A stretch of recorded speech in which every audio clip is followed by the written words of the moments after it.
Yeah, man. That's That's what I'm that's saying. that's Come pretty on, man. impressive, man. So they're gonna have 39 players, 39 players in the league every year. They plan on putting what, one or two more teams next year in Yeah, the Unrivaled because yeah, they want to travel. So I mean, they already talk about expansion next year. yeah. Now everybody want to jump on board and be like you, bro, Claude. Talk about the fixes in, but when you used to say the fixes in, they ain't want to hear that, did they? Oh man, they ain't want man. I'm getting talked about. I'm a Mm-hmm. conspiracy theorist. You was getting railroaded. I was getting railroaded. Like I know I've been around this all my life. I know when I see it. When I see it. Anybody can tell me what a crackhead look like? I know what a crackhead look like because two of my brothers was one. You know what I'm saying? Hey, I done seen it. you was You know what right I mean? next to him, huh? I'm sleeping with the door locked with a padlock on it. Yeah, they figured that out. You know what I'm saying? That's real. Oh, you know crackheads figure anything out, boy.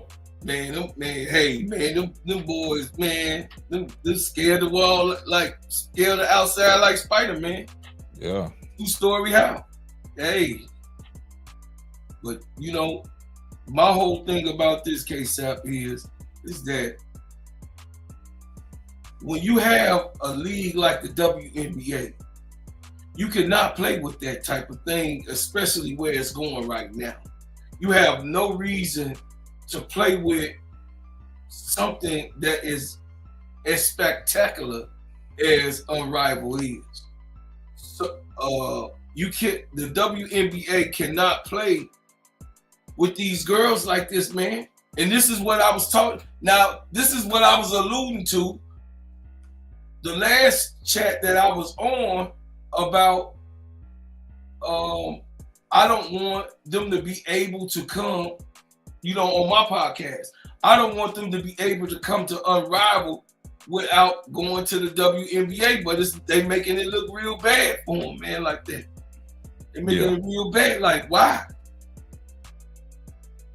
And I could get a 200, do good, do well, be a superstar in college, and I can go right to Unrivaled. I ain't got to play in your shitty league.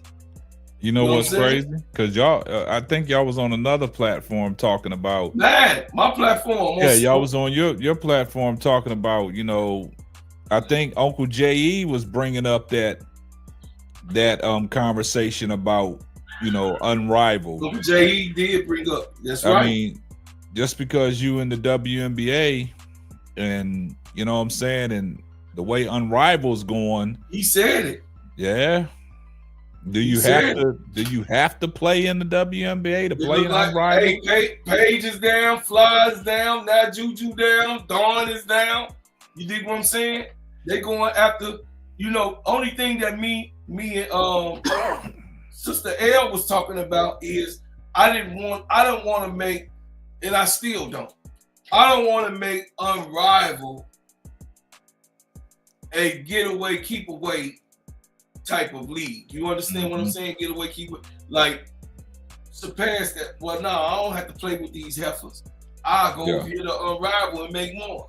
You got what I'm saying? And not have the proper accolades to play in Unrivaled. I want to see in Unrivaled, like what we seeing right now. It ain't all the way the best of the best in Unrivaled, but it's really mostly the best of the best that's already in there. Because now they done got Cameron Brink. What's up, Keisha Boo? Yeah. Hey guys, how y'all doing? What's going on, Keisha? What's going on? I just hope that Unrivaled, the way the steam is picking up in the back and behind Unrivaled, I hope this is an outlet for these chicks that they ain't got to go overseas to get that money. They can stay right here stateside, man, and do their thing and feel safe, man. You know what I'm saying? Absolutely. Instead of going abroad to to expand their basketball endeavors. You might sneeze and get in trouble. Yeah, you know what I'm saying? And a lot of good things is coming about. What's up, Lovely? I see you in the building. A lot of good things is coming about, man. But I didn't know it was gonna pick up this much steam, man. I thought it was just gonna be, a 3-on-3, competition. But Man, it's picking up a lot of steam, man. No, I said it. Remember they was talking about the salary during the season at the end, though. Remember I was like, oh no, Kathy is in. Sister Keisha, Kathy is in trouble. Yeah, She's in trouble. She's in trouble with the shit show that she has done with the WNBA this year. Hey, listen. Why our girl, the top star in the WNBA, the one that's keeping the WNBA popular right now outside of what Caitlyn just did, but who been keeping the WNBA name fresh and floating, why she gets a press conference in the rec center? I know what a rec center is, and it's a low budget rec center with 6 or 7, you know what I mean, catfish eating. You know what I'm saying? Eating catfish that was over there on Kedzie. You know what I'm saying? And some salty fries with a Pepsi. And she got to come in a press conference with an old sheet and a blanket on the table. You got what I'm saying? That blanket, they picked up that blanket on the corner and say, oh, hold on, this is good enough to lay on the table. Yeah, sitting there. And she was sitting in a broke chair. You know what I'm saying? Yeah. This is how they treat Angel. The chair was broke too, bro. I mean, what type of commissioner is you to allow any organization? No, seriously. Honestly, y'all. Look at this shit. Look at what Unrivaled. They in hotels, man. It's plush. You bring in your players in the WNBA, your top 10 draft picks can't get red carpet treated like how the NBA treat their players. The rookies, come on, man. I mean, when they got their whole high profile, them top 10 rookies, they got treated good. They still getting treated. And some of them not even getting hazed right now in the league. So what I'm saying is, hold on one second, bro, Claude. Let me get this. Hey, appreciate you, IMZO Media, for the $2 super chat. Keep the. Oh, my bag. I was telling to keep the main thing the main thing. Here comes the money.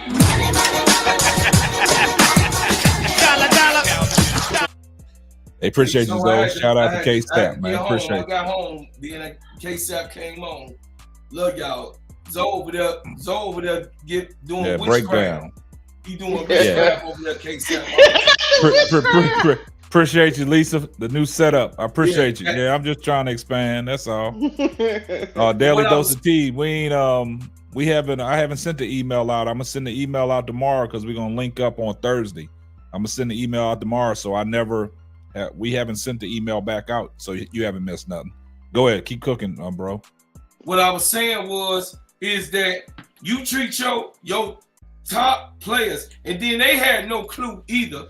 I will grant it that they had no clue that this 7th round pick was not going to be kicked out the league. No, you know what I'm saying?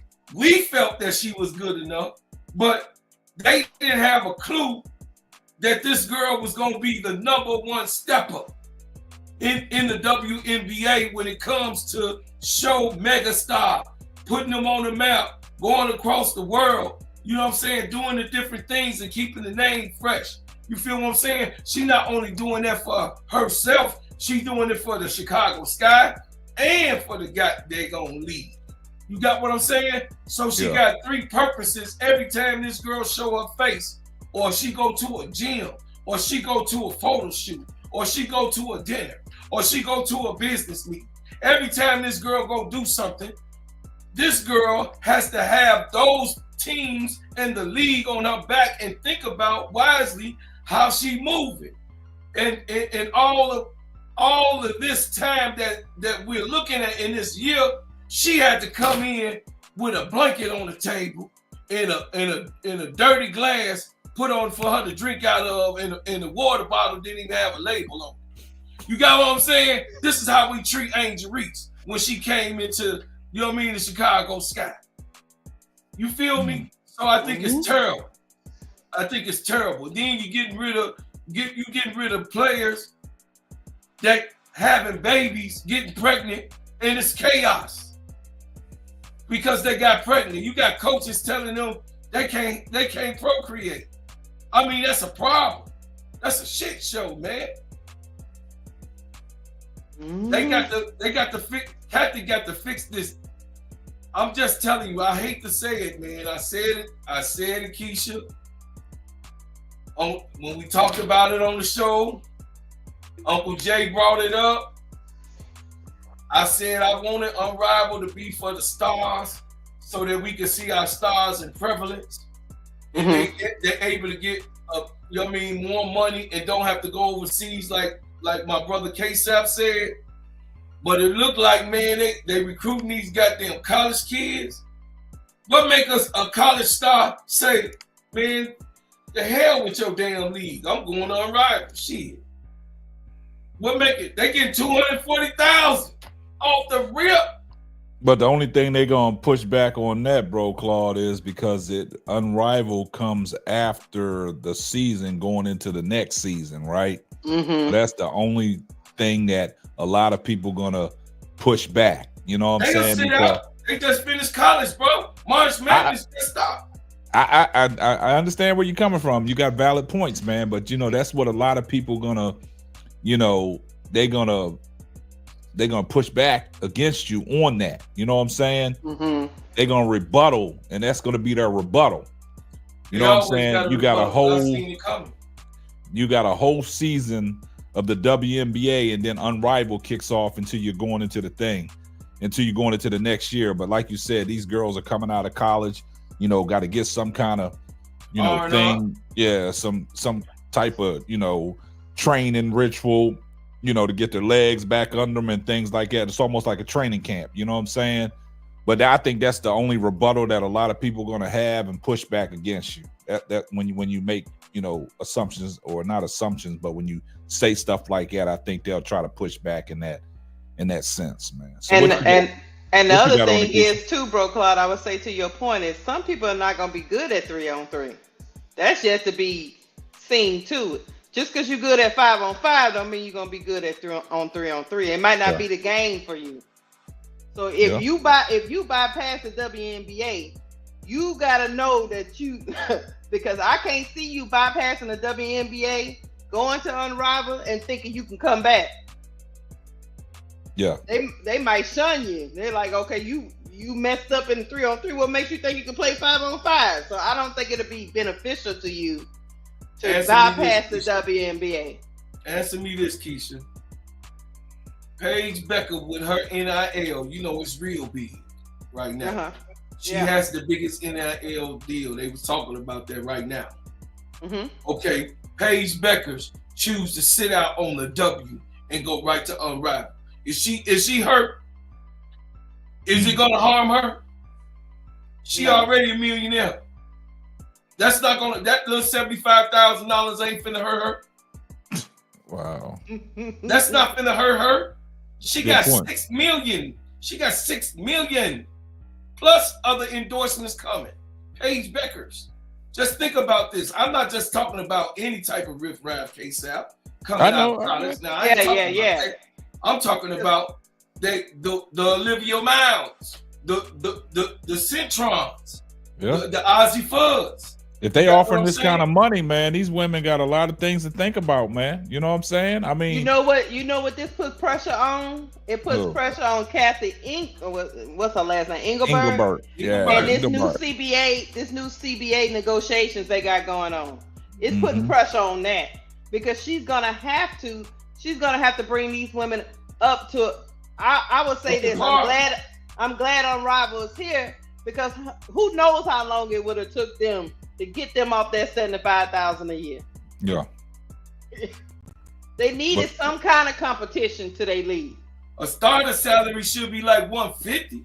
Something. A rookie salary. A rookie salary should be like $150. You know what I mean? $125.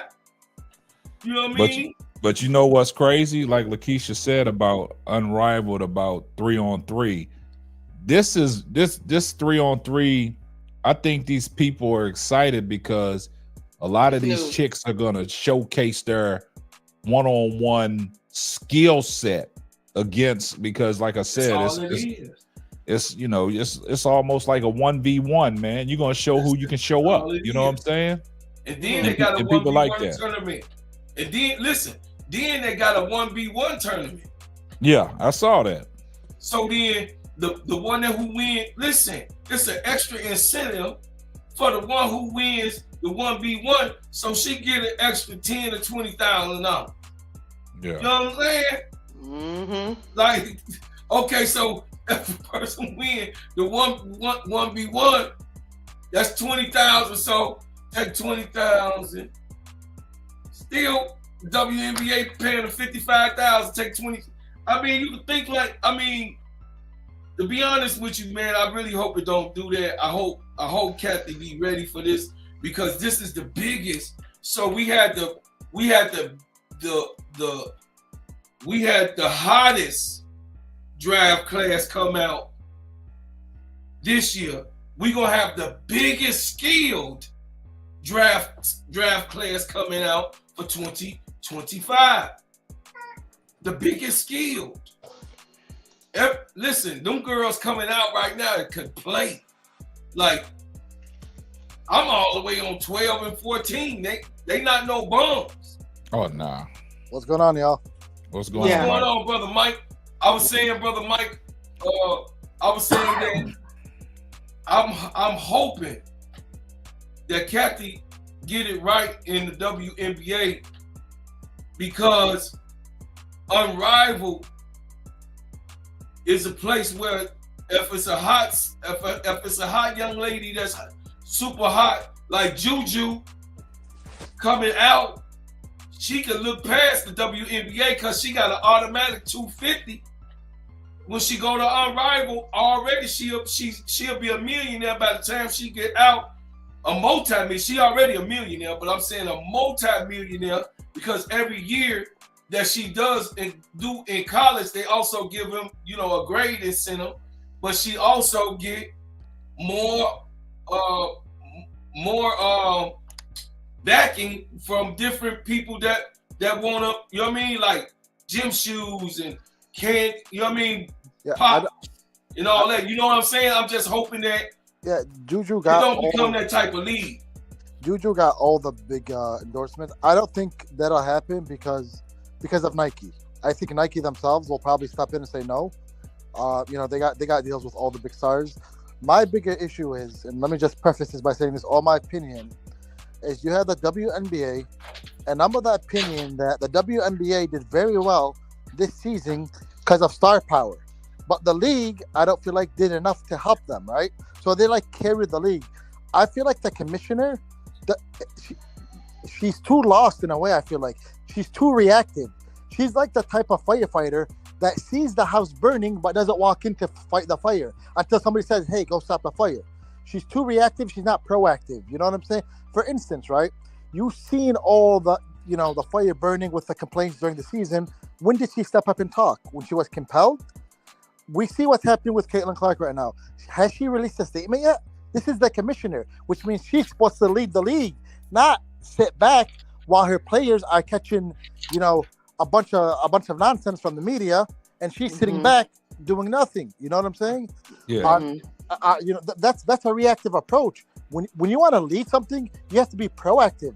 Don't tell me you're going to fix a problem. I want somebody who's good at recognizing problems before they come to fruition, before they lead to consequences. You know what I'm saying? Whether it's negative media. Why are the players always tweeting sometimes stuff that makes the business look bad? What, do you not have an open communication with your own players? Say, come to me if there's a problem before it gets out in the public. You know what I'm saying? Also, I think there's a big issue right now in college basketball.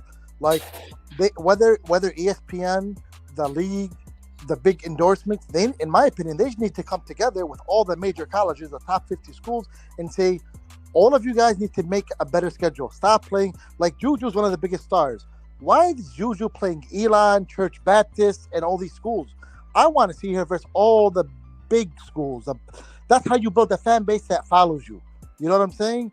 And I feel like they're sitting on a gold mine, but they're not capitalizing like they could capitalize. Because I'm telling you right now, it was Reese, Clark, and some of the other rookies that I feel like threw the attention on this league. But the league themselves need to step up. Come on, you have a blueprint. Follow the NBA's blueprint, how they do it, copy and paste. It's like having the answer sheet for a test and not using it. You know what I'm saying? Well, Yeah. Mike, it's hard for Hold on, colleges. let me address this real quick. Hey, shout out to Tata LO. She just became a new member of the Simply Ball Dropping podcast. Man, y'all give her a warm welcome. Hey, Tata. Mike, I think colleges. I think it's different. It's different for colleges, Mike, because these colleges are in conferences, so they have to play people that's inside their conference, and also they have to make determinations whether they're gonna put their team out on the biggest stage early. A lot of coaches don't like to put their teams out on the biggest stage early while they still trying to work out who's gonna be in their rotation. They are playing these garbage teams for a reason, to get ready for the tournament, because the tournament, or once you get into conference play, there's no looking back. If you start losing in the conference play or you lose in the tournament, you're out. You're not in the championship game. That's why they bring in these other schools. And also, here's the other thing. I know people don't like watching them play the schools that they know they're going to beat. But you got to understand, they're helping that other school out too. No, I know. I understand what you're saying, Lakeisha, and I don't blame my college coaches. This is gonna have to be like a favor to grow the game. Like, I know it's not necessarily maybe in their best interest, but the UConn Notre Dame game had 900 and some thousand viewers. That's one of the most viewed games for a women's college basketball game in December in a very long time. So these are the type of games that should be happening on the regular. So it's a situation where you can't tell the schools, but you can ask them, say, hey, look, can we focus on these next 5 years, trying to grow the game so that these players walk into a league that could end up being similar like the NBA? You know what I'm saying? So listen, to succeed, you need group sacrifice. That starts from the origins. The origins for the women's game is college basketball. I get you. You know, but you got to understand that these girls are students. They can't be flying to all the big games at the beginning of the season when you know. Because I've had a college athlete that I've raised. They still have school in the midst of all this. I think that's why the schedule is made the way it's made. That's all. And then also the small schools need the help. The schools that you don't want to see, when those girls come to that school, they sell out their tickets because LSU is there. Yeah, does that make sense? Yeah, because the small schools make money. The college game is already big. It's bigger than the men's side. The women's college basketball is bigger than men's college basketball. So the way they're looking at it is, we don't need the game to grow that much. It's already big. We don't need, you know what I'm saying? Like, they don't need to do that. What they need to do is spread the growth around to like what Lakeisha said with the smaller schools. If they don't play against the big names, they don't get no views. No, you know, nobody comes to see them at all. Yeah, nobody comes to see them, and they also make money off of the games. Also, that's how they could afford to give people scholarships and stuff like that. You know what I'm saying? Like, so they're helping the whole collegiate thing, and then it would cost a lot of money too to try to fly players from, like, say, Page versus Juju all the way across the country. UConn to Cali. Yeah, all go that UConn to Cali and back. You know what I'm saying? That's a lot of extra money. Like, so it might grow the game for like the casual viewer side, but like that's just people like me and you sitting home on the couch. The actual real fans that go to the games and buy merch and do all this stuff, it's not helping to grow the game that way. Yeah, but these leagues, their big money always comes from the TV deals. Always. That's where it comes from. But one more thing I forgot to mention, actually, right? I get what you're saying, but you can't forget about the fan base that made that college team. One big thing. All of them are not going all the way to California. One big thing that I think the Unrivaled is gonna do it's a benchmark, right? You got the CBA negotiations, and I think the latest letter released by the Players Association, they mentioned an equity-based model. If that is the case, I'll tell you right now, in my opinion, get ready for a lockout, because no way do I think those owners are going to give up 1% of equity. I don't know any league that's willing to do that, like the NFL, from the major leagues, the NFL, NBA, etc. And if the players really like want it, and like they're not going to come off that might draw the negotiation to force a lockout. What I would ask if I was them, I would, the lawyers in the room, I'd say, Magic. No, we're talking about like part of the actual CBA ownership of the whole league, right? At that point, what I would say is try to force them to give you a profit-based model where the profit gets split. You know what I'm saying? But not the TV revenue. You're gonna have your revenue share, but I'm talking about like the merchandise and the gate profit, or in terms of ticket sales, stuff like that. Because if they're asking for equity, I don't think they're gonna do it. And they also have to figure it out. There is a huge discrepancy among owners. You have owners that are billionaires that will build you a practice facility and pull the money from under the mattress. They don't care. It's nothing to them. You have owners that are not so rich that they can't provide all these facilities to their players. Now, when you can consider one team to another, that's a major advantage. Mike, they're not even getting a percentage of their jersey sales. How crazy is that? There's a good reason for that you're glossing over. There is no profit. What profit? This is the most money the WNBA has ever made, and they still lose. And they're still losing They're still $50 million in the hole. Yeah, but what profit? That's what I'm saying. That's why they. No, I'm talking about you should get a percentage of your sales because they would never get paid. So that's why they're asking for equity, because that's the only way they could get paid. No, but hold on. These WNBA players are not stupid. They know that the league makes no money. So that's this year, because next year the new TV deal kicks in, and if everything holds the same, they should be profitable. That's when the new TV deal kicks. And like they're still in the hole, Mike. Should be, but they still. No. Listen, Bro Club, they're in the hole this year because the new TV deal, which jumps up from 50 million to like 200 or 250 million a year, doesn't kick in until next year. So that should cover the losses plus a lot more profit. Yes. And we don't know, don't believe when they say they're losing money, because they don't release what their ticket sales are. They don't release that information. But the jersey sales, Lakeisha, I think based on what Kelsey Plum said in a podcast, they only get American sales in terms of jerseys, but not international sales. That's what I think it is. Well, I looked it up. I guess the way they do it is if they're not making, like, who was that? Is that Mo3? Okay, yeah. I think what Mo3 was saying, because they haven't been able to be in the green, that's why they're not getting, because they're entitled to receive, I think, like 50% of the revenue, but they have to hit certain thresholds in the amount of money they make to even get that. So that's why they're not getting the jersey sales, period. No, Mike, I think let me ask you this question. Another thing I'm gonna say real quick. Another thing is that, with the new deal that goes into effect in 2026, not including next year, because this next season, it's still gonna be a year that the TV deal is not a part of that. They're still gonna lose money, but regardless of that fact, even if 2026 come around and say they do make a profit, they still don't make a profit, because you know why? They're in debt. They've been losing money for almost 30 years. How do you think they kept the league going? By borrowing more money. 28 years of they're in debt.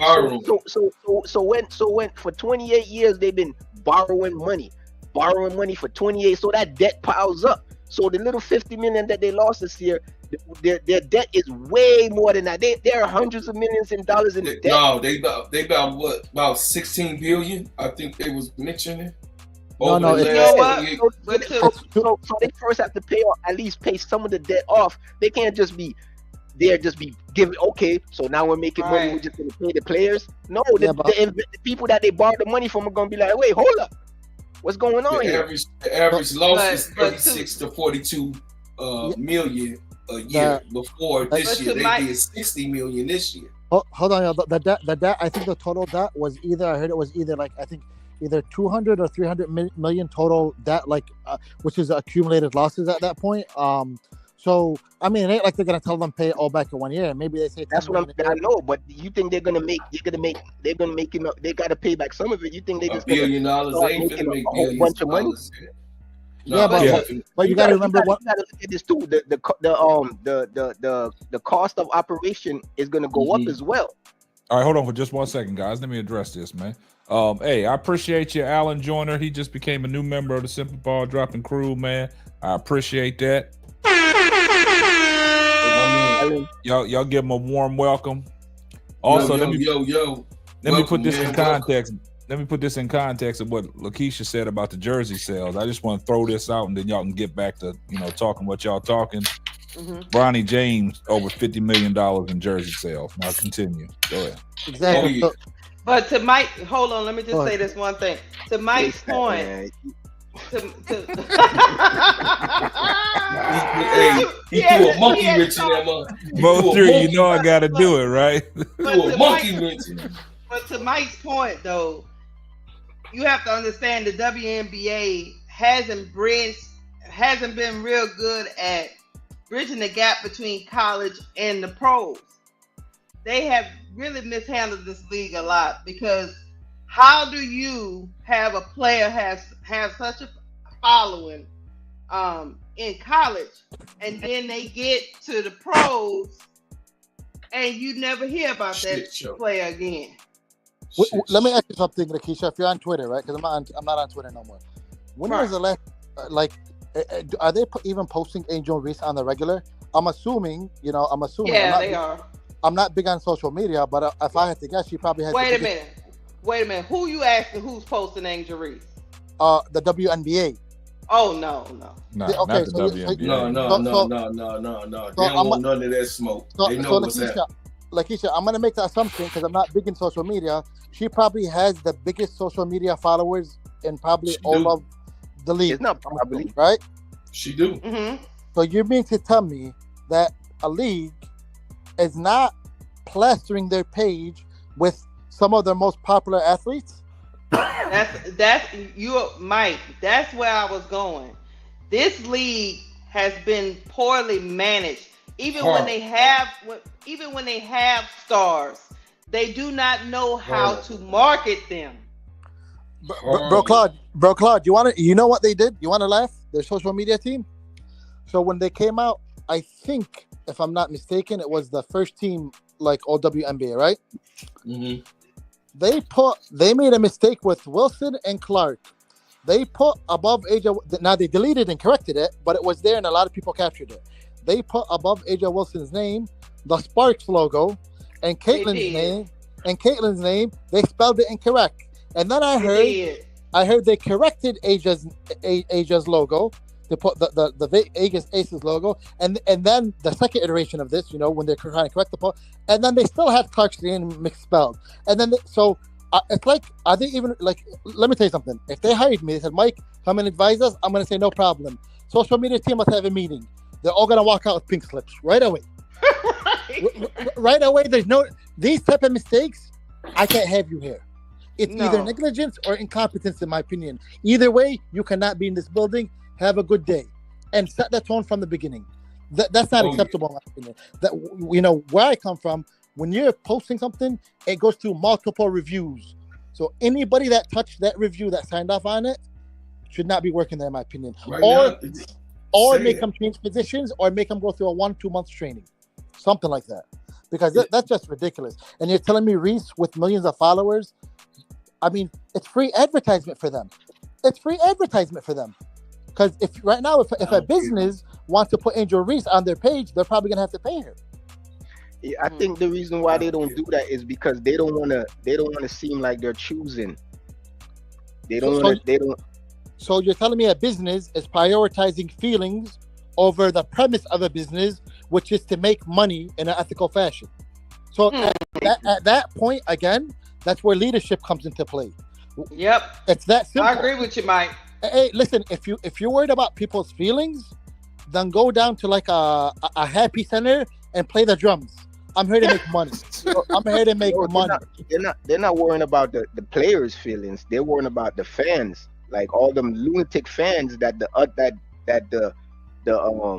she whose name we shall not mention got over there. Okay. That's who they're worried about.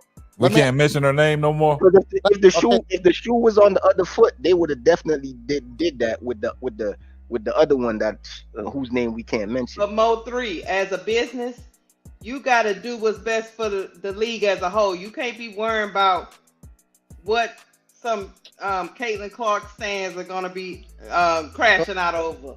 So you have to promote the league. Mo3, let me ask you something. What state do you reside in? Florida. Okay, Florida. Do you wear a coat? Are you wearing a coat today? No. Okay, but I live in Michigan and it's cold. Why aren't you wearing a coat? I got a coat. Because why aren't you wearing a coat, Mo? You know why? Because the weather in Michigan, it's like 70-something degrees out here. Exactly. The weather in Michigan doesn't affect you. So why am I, as a business, gonna worry about some random people complaining on Twitter? No, I'm not talking about the guess what? I'm still gonna promote them coats to you, Mo3. That go to her games, that watches her games, and you know she has them because they only support her. Hey, look, man, we got I Am Zoe Media in here, man. What's up, Prince, man? What you got on it? I was watching earlier. What's going on? I just follow Lakeisha over here, stalking. Stalking. They said you was over there talking witchcraft tonight, man. What's going on with that foolishness, man? I had him in that trick bag, man. I had him over there in that trick bag. He couldn't get out. He said okay. No, he wasn't gonna put me in that. Hey, Joe ain't gonna never put me up in there. I said all the way back in the cut. I let everybody answer. I said, oh no, you ain't finna. What we doing over here now? Like him, I do it. What are we doing? What we doing? I don't know, now man. we ain't got nobody get Olivia Miles. They scared to tell Zoe. They scared to tell Zoe Olivia Miles is our third pick. Or no, hey. They scared to say 10 toes down, balls down, on the wall. Lord. That's where I'm going. Zoe don't want her. He wants Citron. Hey, that's where I'm going. Too. Hey, I want Pow. So what? We gonna have to well, hey, on Zoe's latest mock draft, they had Pow going to the sky at 10. I told you, but listen. Then Zoe got Raz over there talking about Pow streaky pick. I say so 11.6, 2.7, 2.5. Oh Lord, y'all ain't got him on Pow. 50% from the field is streaky. Who 50%? He going with the analytics now, boy. What is up with you and Pow, bro? Like Pow 50%. It's like Pow. Like how did you become such a big Pow fan? He been twerking for Pow since I've been on this panel. I know, that's what I'm saying. I'm like 50%, Mo3. She 50%. Who you got? Who in the NCAA 50%? 50%. No matter what. From where? From 3. Y'all heard that? Yeah, when she put it up, you think it's going down. That is true about her now. When she put it up, she one of them shooters that you think every time she shoot is gonna go in. You think it's going in? That's good for anybody not named Paige Beckers. That's great. But still, though, but you still was doing that. Was doing that before the season even started. I just want to know when you became such a big fan of her. Pow. You asking Bro Claude. Yeah, he ran off on you, man. He ran off. He trying to get rid of that witchcraft Zoe put on it. That's what he trying. Man, Zoe had him over there. This is all he could say over there. Okay. Say it again, Mo3. Huh? Say it again. What you said. No, I want to know when did you what was the turning point that made you become such a big fan of Pow? No, that's all here, homie.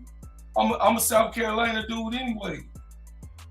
What you talking about? You know, and I'm not trying to be funny now. I genuinely want to know, like, what did she do to know? You know, because when I'm watching certain players, there's certain game or certain moment that I watch that I'm like, oh, you know what, man, this player is the truth. But I was able to see her in Oregon. She was that. Listen, we got to understand. Casey, I could tell you this, and Sister Lakeisha tell you, oh yeah, you've been here a while. You know, I like teams like Minnesota. You got what I'm saying? Mm-hmm. You like teams that play in a system, and she plays very well in the system. Play very well in the system. They lighten the load for others. You got what I'm saying? She didn't have to work like she had to work in Oregon. You got what I'm saying? Mm-hmm. Over here in Don Staley's system, everybody got a role. Everybody got a job, and everybody needs to score. Everybody. She said everyone needs to score. Hell, the last game, every player on her team, every player scored. Go look. The last player had 2 points. So they saying Pow draft stock is rising, man. They said she been balling. She been balling. I ain't gonna cap. The last couple games, she has been wet. Like, I'm watching her, I'm like, oh man. She got a quick release, man. Like, when she been balling now. When she come off them pin down screens, man, she let it go. Like, they run sets for her. They run plays for her to get her open. Almost like she's slow though, K-Sal. Huh? They act like she's slow. They but like Pow slow, man. But she almost like, if you go back to the days how when Miami picked up Ray Allen when LeBron was there, they used to run plays. That's what for Ray somebody Allen, just said in you know the what chat. I'm saying? And get it off. Just like when they had Kyle Korver, run sets for him to get it off. Mm-hmm. Like JR, run sets for him to get it off. She's that type of shooter. Like, she don't need that much airspace to let it go. And she gonna let it go. And she ran point most of the game Saturday. Did you watch? She ran point. Y'all better leave Pow alone, boy. So when has Pow been going off? I said she ran point. Did you hear what the hell I said, Prince? You said you said Pow been going off. You and Lakeisha both said Pow been going off. I said she been playing pretty good. Yeah, she 50%. Zoe. She ain't been missing. K-Sap, this is Pow last 5. This is Pow last 5 games. I got it. She scored 7 points the last game, right? 7 points, 4 points, 11 points, 11 points. That's my player. You can't tell me nothing about my player. You think you're going to... I told you, no witchcraft over here, Zoe. You just told me she rising. But you just told me she rising. Sister Keisha repeated what I said. I just said she been playing good, though. And K-Sap just said they got her in the stats as number 3 right now. That's where they got her. I said number 3. I said number 10. 10. I said 10. I said I showed you where they had her as number 3 going to. Didn't I send you that? Did I send you that in 3 going where? 3 going where? In the no. Didn't I send you that in your Hold on. Stop. Let's take a deep breath real quick. Instagram. Going 3. Going 3 where? A mock draft. I showed you where they had a mock draft. Go look at your She ain't on nobody mock draft in the top 7. She ain't going in the top 7 on no mock draft. Hold on a second. Let me look. I'm just saying shit. I ain't get that one. I ain't get that one, bro, Claude, unless you sent it. Let me get it. Let me go. The mock draft, and you got Pow. There's no way Pow going over Citron. Okay, look. Like, it says something about Chicago's options at 3. And she only played 20 minutes a game, though. Okay, it says Chicago options at 3. You got Pow and and Citron. Citron. Yeah. And they're not gonna pick. Okay, then. Pow I know what I sent you. So you ain't right, Prince. I mean, you ain't wrong, Prince. Citron is a good 3. They only here to cause confusion. I never said that, but all I'm saying is I like Pow. Who said Pow was better than Citron? Who said that? Who said that? Brad. Y'all Hold on. Witchcraft. You not watching the game, or you need to check your eyes. Every time you talk, Zoe sticking that pin in that doll. No. I never said that Central got better defense.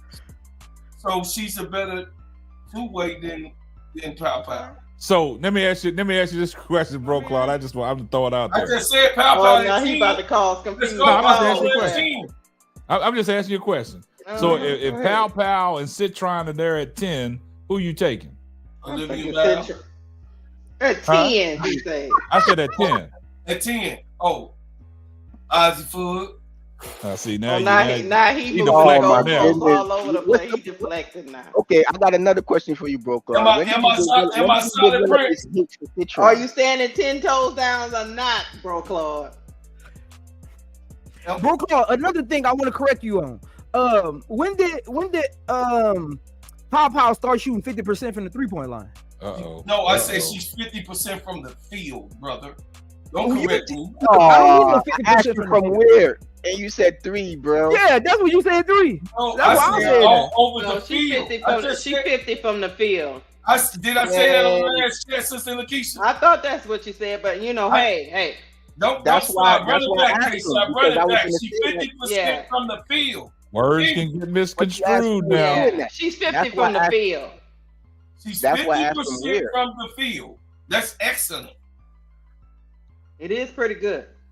How many shots? Zoe, how many shots she take a game, man? 9. She averaged 11 point. So she only taking, bro, Claude. She only taking 7 shots from the field because the other 2 from the other girls is playing. The other girl, look, Watkins had. She's on a South Carolina team with a lot. But that ain't what I asked them though. That's not. I'm not. Look, I like Tahina Pow Pow. I'm not saying she a bad player. I'm just saying. I'm just trying to get the numbers straight here. That's all I'm trying to do. Trying to cause confusion is what. Listen, I gave you the numbers. That's all I was trying to do. Get your numbers straight. That's all I was trying to do. 11, 2, 2. Right? 50% from the field. 11, 2, 2, and 50% from the field. That's what it is. Okay. Mm-hmm. Okay, so I'm right in exact. I told you how much. Look. I'm just trying to figure out where your head at. That's all. I said the reason why you're not seeing Pow Pow like she was in Oregon, a little looser, is because she's in the system, bro, Prince. That team don't play like that. What I'm saying is, I like the South Carolina. The low is light. It's not heavy. Everybody, they got all scorers on there. You got what I'm saying? I can see what you're saying. I can relate that to the Kentucky system when they had when Calipari had Karl Anthony Towns and all the big dogs. Minnesota. Right. Yeah. They don't have to do that. I mean, those girls. It's too much talent. They don't have to be, and you ain't gonna see nobody rolling out there with 25 points on South Carolina. They don't. I think in that Kentucky year, man, I think their leading scorer was only averaging 11, wasn't it? Was that Karl Anthony Towns leading the way at 11? Anthony Davis wasn't even. He only averaged like 8 or 9. First of all, what we doing? How he got to that? I know what system she's in. I know the best you know then. Again, I never said Tahina Pow Pow was a bad. K-Sap, when did I say that? All I asked Bro Clyde was, where did the 50 come from? Yeah. All I did was ask him where the 50 came from. Okay. And then I asked you where she been going up the stocks in the draft mocks over the last. I don't know about the draft mocks. Yeah, I'm confused. Like, when she get up there? Let me go see. I ain't know about that part. Talking about that. But Tahina Pow Pow was past 10. Some people didn't even have her at 10. Hey, she's now being considered in the top 5 right now of picks. Let's go check and see what you're saying, man. Let's say that's the case. That is the case. That's the fact. No, I'm just saying. Okay, I get it. Hey, ADP, I gotta get him right. I can't leave him alone. I gotta get him right. Who is going Who is she going before? Gingerbread man spoke. Is she in the top 5? Shut up, In K-Sam. the top 5, there's which of the 5 players is she? Which of the 4 players? 4 other players are going. Who would I have? Who would I have up in front of? Yeah. Mo Right, 3. right now, the way Kiki playing in front of Kiki. What? Damn. Mo 3. I told you you was gonna Kiki make playing him right do now it. in front of Kiki. Definitely. Oh, come K-Sap, on, what are we man. doing, K-Sap? K-Sap, Damn. I need you to get control and order over here. What are we Hey. doing, K-Sap? Hey. Get control and order of the panel, Hey. K-Sap. Right now, I got Kiki out the 5. Hey, K-Sap, Oh, my get control and order of the panel, K-Sap. hey, Zoe. Yeah, I gotta let him go. That's why y'all No, on the I don't panel, even man. twerk that hard. I just- hey, twerk, but I don't When twerk that it hard. get out of hand, that's when I'll step in. I'm gonna let y'all fight it Hey, out. listen. Kiki ain't competing. Win. Uh-huh. Come on, Zoe. Act like Stephen A. You better get him. Win. Yo, Drop Gotta her get your numbers. point. Don't get him. I'm man. telling you. Drop her numbers. Now. Mm. Drop them. He talking to you. What you Trent, come think on. Kiki numbers? What you think Kiki averaging? 18.7 points a game, bro, Claude. What are you talking about? Yeah, her numbers are down, but if this is bad, Okay, yeah, that's what I'm talking about. if this is bad from her, what is the upside? Come on, you tripping? First of all, K-Sap, get control of the panel. First of all, Kiki. First of all, Don't come in with that witchcraft that you were doing over there. first of all, Don't you come over Kiki here is with that. averaging Kiki is averaging almost 19 points a game, 9 rebounds, 2 assists, 54% from the field, which is better than Tina Pow. She's averaging 40 from 3, 80 from the free throw line, and her player efficiency is a 54.7. What are we doing, K-Sap? Get control of the panel, K-Sap. That's why I Control told of you the on panel. your channel Get I him. had Kiki in my Get 3, remember? Get I him. had Kiki in my 3. Control of the panel, man. Hey, Different position. Hey, bro, Claude, man. The heater must be from Chicago. Get control of the panel, man. I know that's why we got Angel Reese. Man, you gotta let this pop-out thing go, man. That's why we I know got we're Angel trying to Reese over see here. it go, but it's That's why getting everybody ridiculous that now. missed out on Angel Reese. The hey, Mystics missed out. Everybody that picked, they missed out on the #1 girl. so you saying that people gonna miss out on Pow if they don't pick her? That's what They you're gonna saying? miss out, Okay. especially in her growth. They gonna miss out. No, I'm Claude, telling you what this you girl can't. gonna do. Nah, man, you can't be serious right now, man. Don't do that, man. No. Hey, I Sam, said, no. remember I when you said we can twerk on this channel? Let him twerk. Yeah, I'm gonna let him twerk, man. He got honey. Nah, man. I'm not gonna get off of it. She's one of the better shooters in the league. I ain't putting her in front of Paige. I ain't putting her in front of Olivia. I ain't putting her in front of Centron. So we could be clear, Mr. Houdini over there. So that's But only you 3. in front of Kiki? You put her in front of Kiki, man. That's listen, that's hold bad on, can I business. finish? I ain't putting her in front of Ozzy either, because I still have Ozzy going up in the ranks with me. How? Oh my good. So how you put her She against? just hurt, man. She just hurt. Oh, She my just goodness. hurt, brother. So how you putting her in front of That's Kiki her. though, for real? All jokes That's aside. what I'm How you saying. Did you just hear the numbers? Who Pow in front of Kiki? Yeah, Yeah, how No, you I put did that? not say. I just said Kiki is out of the top 5. Look at that. but you said Pow's in the top 5. She might be 5. You said you was gonna take So you Kiki putting her in out. front? You putting her in front of Kiki? No, Kiki is top #2, right? That's what Kiki is, right? No, but All you right. didn't name Kiki in the 4 that you just named. Bro, I'm Clyde, taking you in that Kiki out of bag and the you whole can't get out of 5. it. Yeah, he in the trick I'm about bag to zip though. it up. Yeah. Soon as Bro Clyde finish, I'm gonna zip it up. K-Sap, get control of the panel, K-Sap. So you got her over. You got over Anissa I don't have Morrow. Kiki in there. You got over Morrow. Hell no. No. So Don't how you? do it, So bro, Clyde. see, She's this is what not I'm more. saying.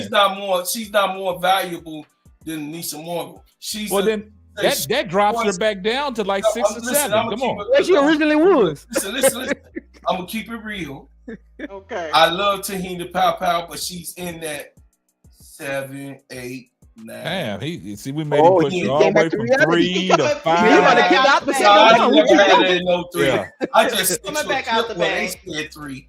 Now you said you take her. so- You said she'll be number 3. You take her at number 3. I said, nothing wrong with it, man. now, stop playing. Stop Ain't playing, nothing wrong with it, K-Sap. man. Don't go I with can't this. say. Prince, you are a witch doctor. I'm not going for this stuff for what you talking about. You're not gonna put me in a trick bag to make me. Nah, he making you not stand down on Pow Pow. That's the problem. No. Now See, if Prince wasn't over here tonight, you would stand down on it. We've been letting you have it. I wasn't gonna let him do it. I wasn't gonna let him do it either. No way, three. Bro. You always not gonna let me. I wasn't gonna let you do it either. But I'm just saying, you went from Tina Pow Pow 3, and then Zoe came over here and read the numbers off. She went from 3 to 5. That's what you doing, OG. Because I've never had Pow Pow up in the top 5, top 6, top 7, or top 8. I said if she was at 10, that's a viable option for the Sky. At 10. For shooting. That's what we said. For shooting. But to put her up in there with some of the heavy hitters. Right now. What's she at? What's she at right now? That's where we giving her in that top 10. We giving her around 10, 9 or 10. You know, she might not be there at 10. Seattle might get her at. Because what we were saying from earlier conversations, we were saying we thought Tahina Papa will be there at 10. Some of these other players you name are not going to be there. Yeah. So it's like, okay, it'd be okay if we get her at 10 because the rest of them probably be gone. That's the way we were thinking. Yeah, that's what I'm saying. I mean, that's a viable option at 10. Claude. Yeah, but you got her sliding past Kiki Afrin and Anisha Morrow and all. Man, come on now, man. Come on, Gingerbread man. I know it's Christmas, but come on. What you just said. I did not say she was in front of Kiki. I just said me personally, Kiki not in the top 5. So then what you think Pow Pow gonna be in the league though? Oh my goodness, bro. What you think she's gonna be in the league? What I think she's gonna be in the league? Yeah. You ready? I'm asking you, Gingerbread man. What she gonna be in the league?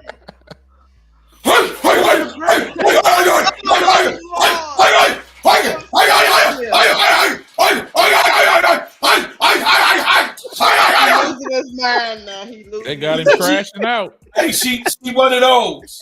She one of those out, man. She one of those. You know why Kiki's gonna definitely be in the league? Wait. Appreciate you, Mike. Appreciate you, Mike, for the $2 super chat. He said, "Bro, Clad brought that Amish Pow Pow twerk, honey." Boy, you twerking hard, bro, Claude. Let him have his moment, man. Let him have his moment. I don't know if it's a case. If I want to fight, I'm on Pow Pow on my team. That's all. Who she for? Who she for? What? Who she for? You gotta chill, brother. Who she know? You know who she for? I said she gotta chill, brother. That ain't what I asked you. I asked you who she for. All I know is the goalposts be moving all around the yard. Did she be in her and Cardoso and all the other Malaysia and all the you remember that team? Yeah, you remember that team? In the hell? You remember that? You remember that team? Yeah, I remember. Okay, Raven. I definitely remember. Oh, so she got a chip. Raven got a chip too, and she doing pretty good on her defense. Dana Evans got a chip too. She shot. No, Dana Evans is on the bench and Pow Pow now. This is blasphemy, brother K-Sap. Don't you ever do that again. Don't you never do that. Now you acting up. I mean, we can be decent on here. No, you acting up right now. I'm just saying. I mean, Dana Evans got a chip, right? She got a chip on the bench with some spinners. A chip is a chip, right? A chip is a chip, right? No. What you mean no? No. She got her ring finger size, right? See, I'm like, look, I'm just like Gilbert Arenas with that. Zoe looking at you like you confused, I'm like man. Zoe did something to you tonight, man. I told you, bro, Clark, from the beginning. I'm like Gilbert Arenas with that. If you did not participate to get that chip and you just sat there and you only scored 2 points in that game, she contributed. Your defense wasn't your defense. Now, if you had immaculate defense, rebounding, and did things that was unseen, the chip is yours. That's just like Pow Pow going out there putting 4 points in. She got 2. Dana Evans got 2. Get to your super chat. Hold on, let me address going this. down. Y'all going down. Gladiator Channel, appreciate the $5 super chat. He said, "Bro, Claw, my Chi-Town bro. We don't. What he say? What he say? Don't use honey. We use mild sauce." Hey, we use that Uncle Remus mild sauce. Yeah, that Uncle Remus sauce. Yeah, but on the real though, on the real, for real, y'all. Let's get real. Come on. Listen, I know the top 5 players in the league. Who your top 5? Who your top 5? Give them to me. In the league or in college? Nah, that's coming out in the draft. Okay. Who's going top 5? Right. It don't have to be no order, but give me your 5. Okay. I want to see where you. I want to see where you really at. Okay. Go ahead, bro. Paige Beckers. Okay. You ain't got to put them in order. Just give me 5. Olivia Miles. Sonia Citron. Tahina Powpow. Oh my goodness. Lisa Merrill. Kiki Afrin. Asia Civica. Wait a minute, that's 5 already, ain't it? Yeah, that's No, what I'm that's saying. 6. So you still got Pow in your top 5. You just said don't put them in order. I'm saying I said give me your top 5. Oh, your top 5. You don't have to put them in order. Oh, your top 5. Okay. No, your top 5. But you gave us 6, bro, Claus. So who you pulling out that 5? No, he was just naming player. I'm talking about give us your top 5 in the draft that's gonna go top 5. You ain't got to put them in no order, but who's the top 5?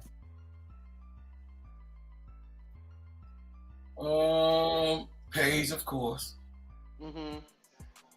Olivia, of course. I've been liking Nisha Mero.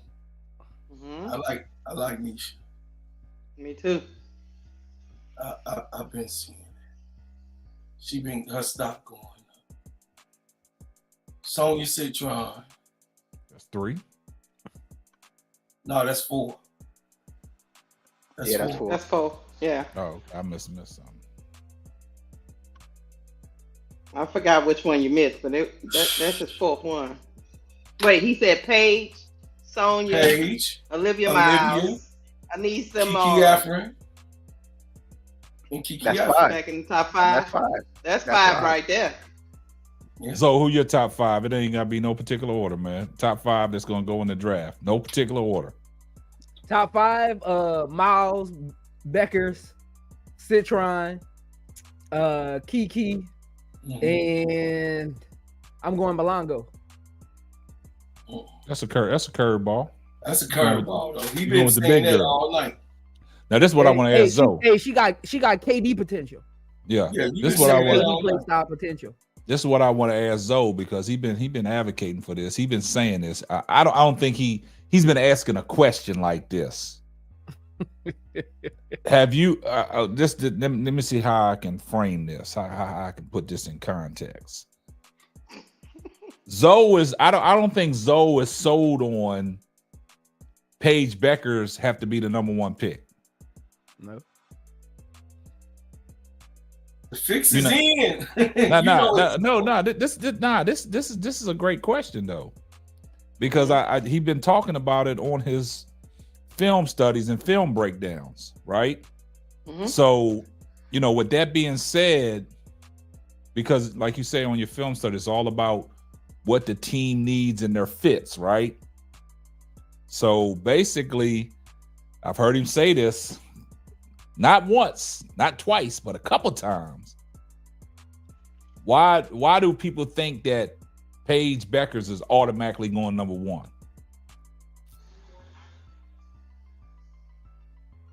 I think she's going number 1 because even if she doesn't fit, it's just like just because of the hype.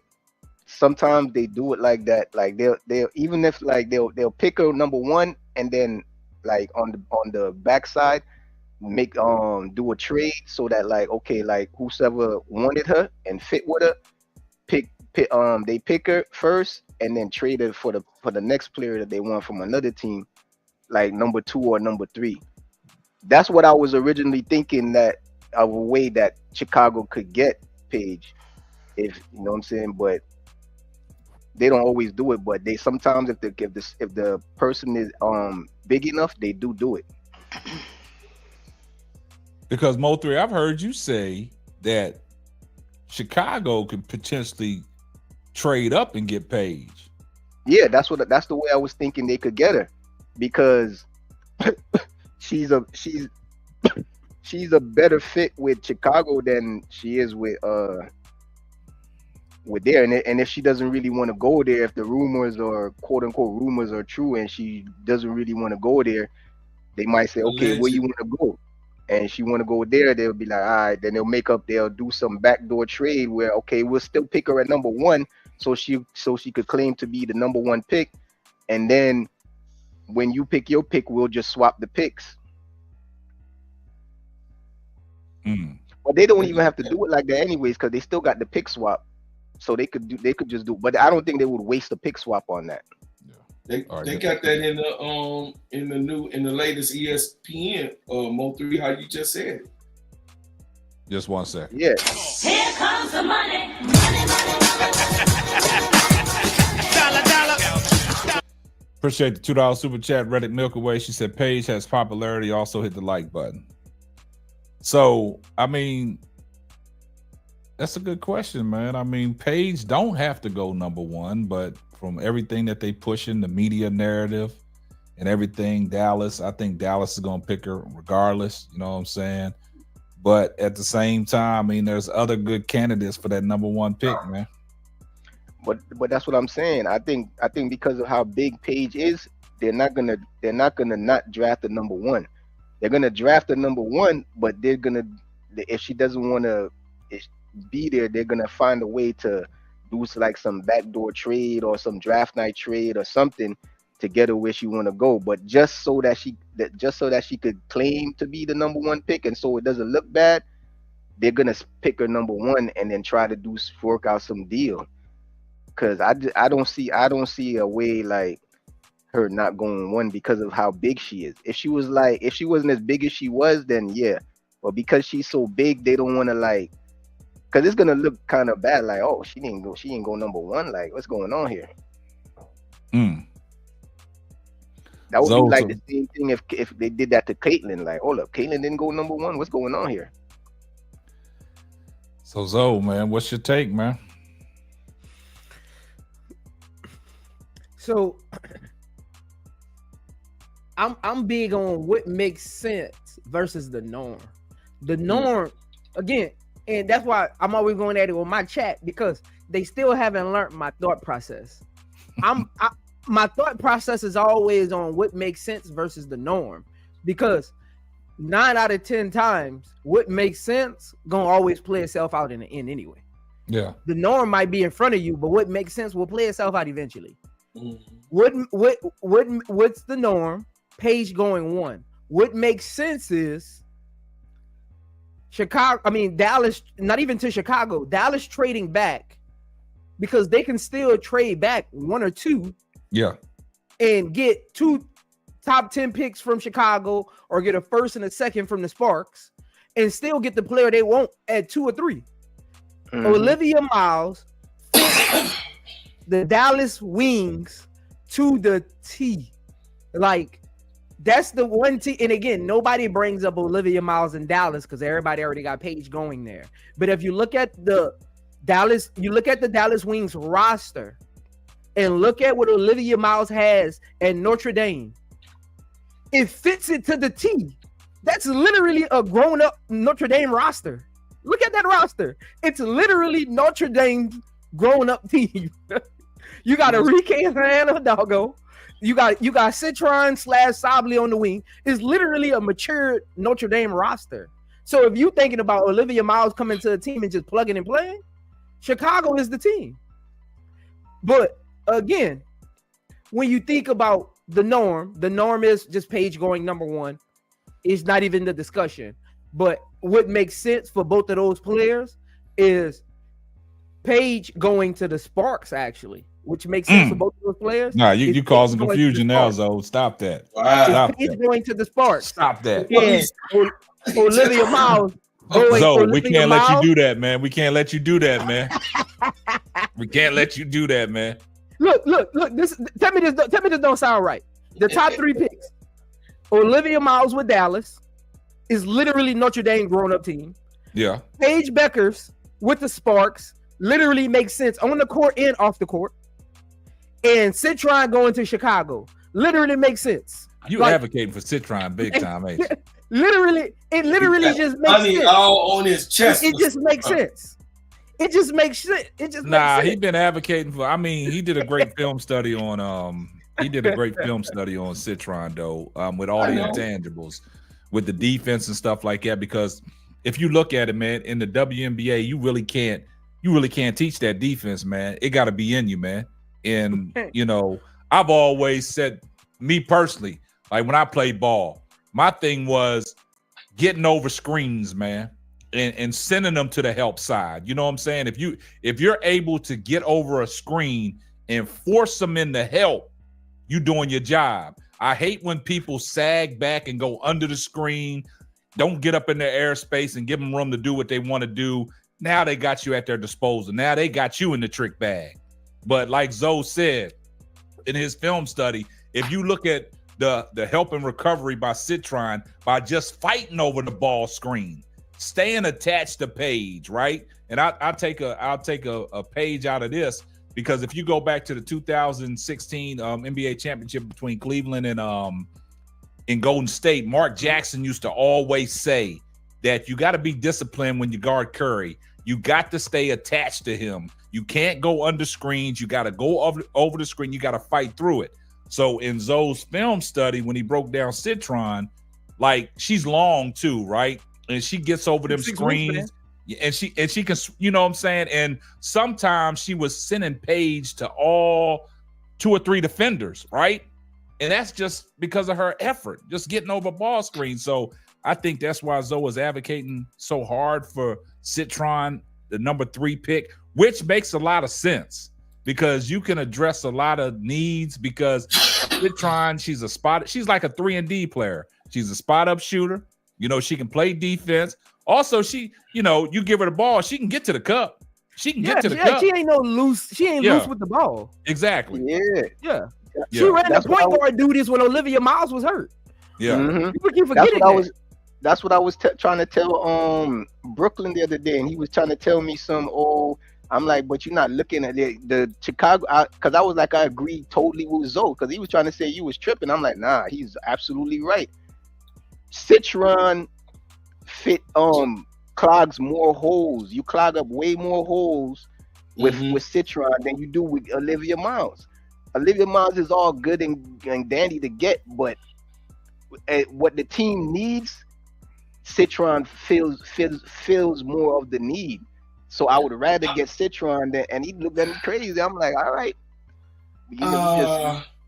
And you know what's crazy? The reason I like Citron, bro, Claude, because are you about to go on your soliloquy? The reason I like Citron, I look at the bigger picture. Again, everybody is so fixated on Angel Reese and Camilla not getting the ball last year, and they got PTSD. Case out. Yeah. You got to look at the bigger picture. Chicago is trying to build, and they're trying to make Camilla and Angel Reese the anchors. Yeah. Citron fills more holes with your bench and with your starting lineup. Yeah. Mm-hmm. Olivia Miles brings you, she might bring you a level of floor general, a concept of running a certain play style, right? But does that make sense for the bigger picture of what you're trying to build, not what looks good in the moment? Yeah. Again, Olivia Miles on this team last year would have made sense. What they're trying to build, she doesn't make more sense than Citron, because guess what I got to do if I get Olivia Miles? I still got to go get shooters, and I put up my free agency list 1,000 times. There's no surefire shooter in free agency. So guess what that's going to mean? You're going to get Olivia Miles, and you're going to bring back that same kind of play style last year. Missed shots and no perimeter defense. Yeah, that's exactly what I told him. Watch this, though, and this is what I've been saying. People think I'm crazy, but people don't want it to happen, right? I'm gonna throw a monkey wrench in the system, man. Did y'all see the latest interview with Tyler Marsh on that women's network? No, I ain't watch it yet. What he said? Man, I'm not even gonna spill the beans. Just go over there and watch it, and that's further proof that I don't think Kennedy Carter is in the cards for the Chicago Sky. Now, I addressed that. Now, my thing was when I did the video about, Jewel Lloyd, Mama Lloyd causing confusion. She at the Sky party, right? So now think about it. Kennedy Carter's replacement, like I said, if Kennedy Carter's not in the cards, you get somebody like a Citron. You go out there and you trade for Jewel Lloyd. What you think about that, Zoe? Don't do that. Don't do that. Don't do that. No, he doing it. No, he don't because he just did it. I don't like quitters, man. I don't like. K-Sap, if I told you Jewel Lloyd scored 7 points a game in the playoffs last year, how would you feel? Man, that was a bad down second half of the season because of all the controversy with Gabby Williams in there. Again, K-Sap, I'm big on. I don't care what happens in the locker room. Don't bring that on the court. You don't even got to go to. I don't care if you say you ain't her godmother no more of her kids. On the court, that, man. You got a different responsibility. But she averaged 19 last year on a bad year, man. But coming off of averaging 24. Again, when it matters, man. When it matters, she was checked out, man. She was checked out. Like you I said, don't like checked out players, man. I don't like them. No, she needed to get out of that situation, guys. Sometimes a fresh start and you get that relief, man, and you get back to being the person that you was. She ain't the gold mama. We don't got no vets on this team, K-Sap. She wouldn't like who would rein her in. But listen, what is she? Who? What's her name? Oh, she's the gold mamba. Y'all see, that's what? I understand what you're saying, Zoe, in that moment, and at the fact that she averaged 7 points. But the thing about it is, Zoe, this is what I'm gonna get everybody to focus on. She had a bad set. That controversy and all that stuff that went on with Gabby Williams and stuff. She was checked out, man. She was checked out. She quit on her team. She was checked out. I just think she needs to get out of that situation. She's been there 9-10 years. She got a championship after Stewart and all them left. She was the lone ranger there. And the thing about it is all this people going to these people having these secret meetings and stuff like that. And as soon as Skylar Diggins said something to her, she didn't like that and stuff. I get it. But the gold mamba is a flat out scorer. Get her up out of Seattle, man. Bring her back home, man. Chi-Town could use her if Kennedy Carter is not in the play. K-Sap, I get it. This is what I'm saying. If you have a year like that and you in your season with Seattle like that, either you're mentally weak or you don't have a good agent. Pick one. I ain't gonna say she's mentally weak. She just checked out on him. You're mentally weak or you don't have a good agent. Because if I'm your agent, I'm telling you, you go if you want out, you go ball. Because Seattle is going to look at what you've done for them and tell teams, I want a first round pick. All right, and what you did last year. Teams are going to be reluctant to give up a first round pick for her. Watch this. Watch this. I'm putting my handles on right now. Hey, I'm gonna say this, and y'all heard it here first. If she don't come to the Chicago Sky and the Aces get her, it's a wrap. It's a wrap. A wrap. It's a wrap. Exchanging her for Kelsey? Yeah, Kelsey Plum. Yeah, it's a wrap. If the Aces get Jewel Lloyd, but you got vets over there first. It's a wrap. I wanted to go there. Like you got vets over there. You don't want her to go there because she's gonna cause all kinds of. The Aces are gonna go on a big run. K-Slap, people keep forgetting. I'm actually an Aces fan. Okay. No, you said she gonna quit, cause confusion. Why would you want her over there? Again, you got vets. You got vets in the locker room. You got vets in the locker room. Man, listen. Okay, I got you.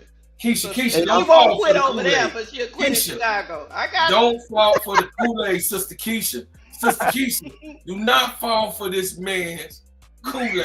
He definitely got everything in the Kool-Aid that you don't want. So once again, he got fruit cocktails. Wait, hold on. I didn't put my rocking chair handles down on the side of my damn chair. First of all, brother, Scottie Pippen still is one of the 75, 50 greats that you ever seen. One of the baddest men that ever went on the court. He was a complete package.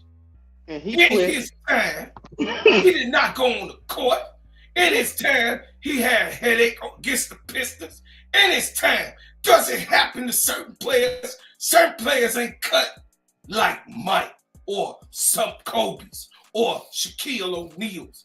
Some players is cut like Tracy McGrady when he was playing with his cousin. He had to get away from his cousin so he could play. I hope Brooklyn ain't hear that. So listen here, bro. Get on up off of that mental game stuff. This the gold mama, man. What the hell wrong with you, man? You know players. You a baller yourself. You a baller. That girl is a baller. And she a dog. Come on, man. You got me. Brooklyn say he heard his name twice. You got me. Man, ain't nobody say your name, man. If I'm 3 times, I'm gonna pop up like candy. I can't believe. Listen, Zoe's such a baller, such a player, and then I be hearing how he breaking. Dude, I can't believe that you saying this about the Mamba. That's. I'm not talking about her on the court play, bro, Claude. I never once said she can't play basketball. Bro, but I mean, you making it like in your wizardry and your noonie. Like, she ain't supposed to come to Chicago. Like, who is you talking about? I can't. Like, sometimes you gotta look beyond what the paper says, man. Man, why would we listen? No, to hell with that. Well, who else out there in free agency though, Zoe? Wait, so that's why you again, K-Sap. If we could get Jewel Lloyd by just signing trade with Kennedy Carter, okay, but the way she quit, now you said the right stuff. The way she quit, and what Chicago Sky needs to do in the next 3 years, I'm not giving up. I'm not trading no draft pick. I'm building through the draft. Unless you a top 10 player in this league, I'm not trading for you. Joking, man. Come on, man. We was only saying Jewel Lloyd if they don't bring Kennedy Carter. You're not getting Jewel Lloyd for Kennedy Carter. You're not getting. I don't. They could do it if they sign Kennedy. Man. Let's say it. You think you're getting Jewel Lloyd for Kennedy Carter? No, I never said that. I'm saying I'm talking to Bro Clyde. Oh, okay. Me? Yeah, you think you straight up. Listen, I don't even play with that in my goddamn mind. So how you getting Jewel Lloyd? So how you getting Jewel Lloyd? What? Once again, Jeff P, you on the goddamn clock. That ain't what I asked you, man. We ain't talking about Jeff P.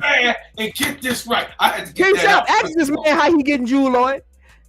I'm saying, man, how you getting Drew Lloyd, man? Listen, man. Okay. Let's put together. Hold on. We're gonna give up Kennedy. We're gonna sign Kennedy and give up Kennedy and anybody else. And I give him my pick for next. We're not giving up Kennedy. We're saying if Kennedy Carter, if they trade, this is only if Kennedy Carter's not there. No. That's the only. Yeah, we're not giving up. This is our replacement. That's not what we're saying. Again, y'all not listening. I don't care if you trading Kennedy Carter. I don't care if you trading the man across the moon. How are you getting Jewel Lloyd? She's not a free agent.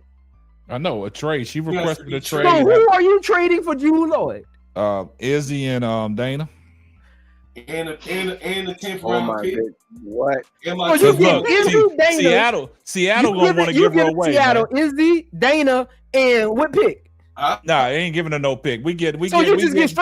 Oh yeah, they gonna finagle it. They gonna finagle it. Because I give it up like a prostitute in a whorehouse. But look, Zoe, like you said, this is to everything that you said. She disgruntled. She didn't ball out in the second half of the season. She's checked out. So what do you think she gonna do next year if she's with Seattle? It's gonna be the same old Jewel Lloyd. So they're gonna have to get her up out of there. Huh? Yeah, but they got to so they had a disadvantage. There's gonna be Seattle is not at a disadvantage. Seattle can literally sit her down. Like Seattle is not at a disadvantage. Okay, and get nothing for her. They can do that about the other 12 teams. Again, remember, this is the WNBA. K-Sap, you've been covering this a long time. You know these owners are petty. These owners not like other league owners. You know this, K-Sap. And that's why they're gonna be so petty and give Elena Drew Lloyd up for scraps. Look what they're doing with Elena Deladine. Yeah. They don't want her to play for nobody, and they know she don't want to play on the court. And what do they keep doing?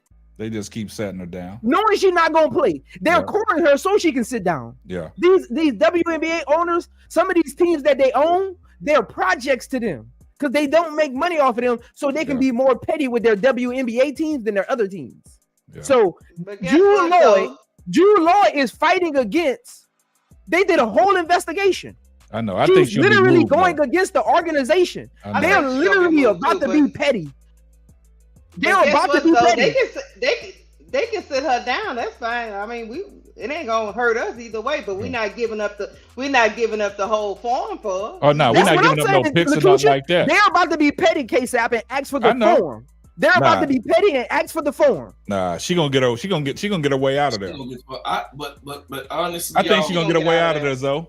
Listen, honestly, Mabry got out of Chicago. Yeah, I would love the Mamba to be here. I would love her to be here.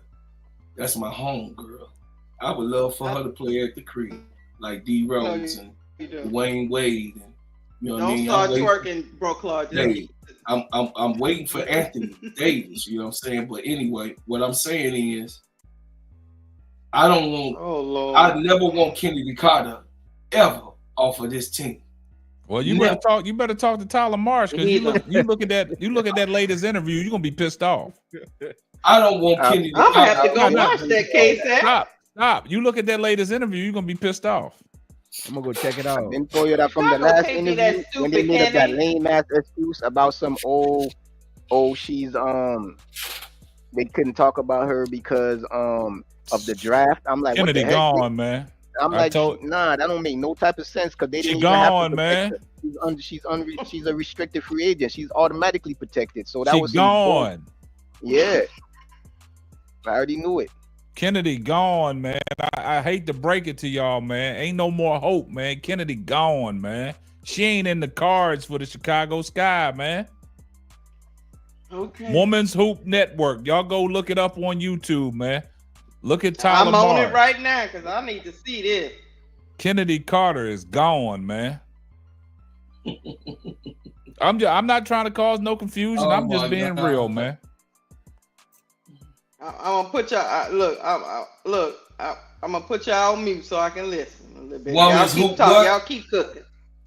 Women's Hoop what? Women's Hoop Network. Women's Hoop Network. Twitter. Did he specifically say that, case? Man, nah, you listen to it. I'm gonna let you listen to it. Okay, case. I mean, I can't make this stuff up, man. They can't be that stupid, case. They really gonna let that girl walk? Man, hey, look, she I ain't don't in think the they're gonna cards, let her man. walk. I think they're gonna sign her and trade her. They're gonna get something for her. You think they really gonna trade her, thinking they gonna get something? He ain't addressed nothing about Kennedy Carter in that interview, man. I think they're gonna try to get the I think they're gonna try. It might not work, but I think they're gonna try to use her to get Lloyd. They're gonna use her and try to get. They're gonna use some leverage, man. They're gonna use some leverage. Put Izzy in it, put Dana in it, but I don't think Jeff is gonna give up any of the picks. Like L said, y'all listen with y'all's ears. That's what L said. Listen with y'all's ears.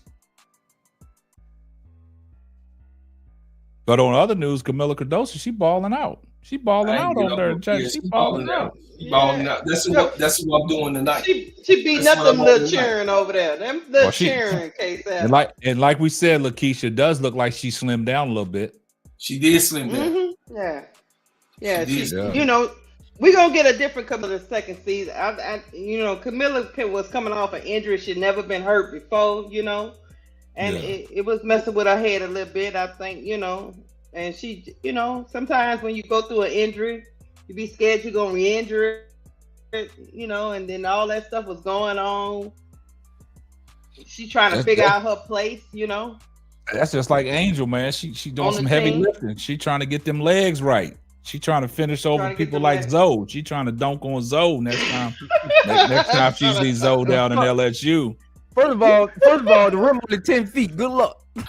Hey, she can go over you. She going over you. Good luck. Hey, she going over you. Just 1 second. Here comes the So money. was talking about jumping on people tonight. Reddick said, appreciate the $5 super chat. She said, K7, you causing confusion. Kennedy staying, man. I ain't causing no confusion, man. I'm just putting it out there, man. I'm just being real, man. This is my thing tonight, y'all. That's what I'm on tonight. Yeah, go ahead and hit it up, gingerbread, man. Go ahead and do Y'all it. see that?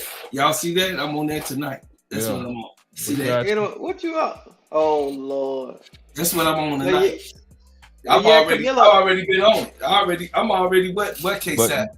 Yeah, I got you. You do that gingerbread, man. Go ahead. So, if Kennedy Carter is back, Jewel Lord is a mute point. Yeah, it's a mute point. Yeah. Yeah. I mean, look, this is my starting lineup, K-Sap. I've been saying it forever. You give me, I don't even mind Lindsay Allen coming back. You give me Lindsay Allen, Adia Sims, Kennedy Carter, Citron, Angel Reese, and Camilla. Michaela come off my bench. You bring in a solid like Alicia Clark to help Michaela and Citron grow on that wing, and we go to work.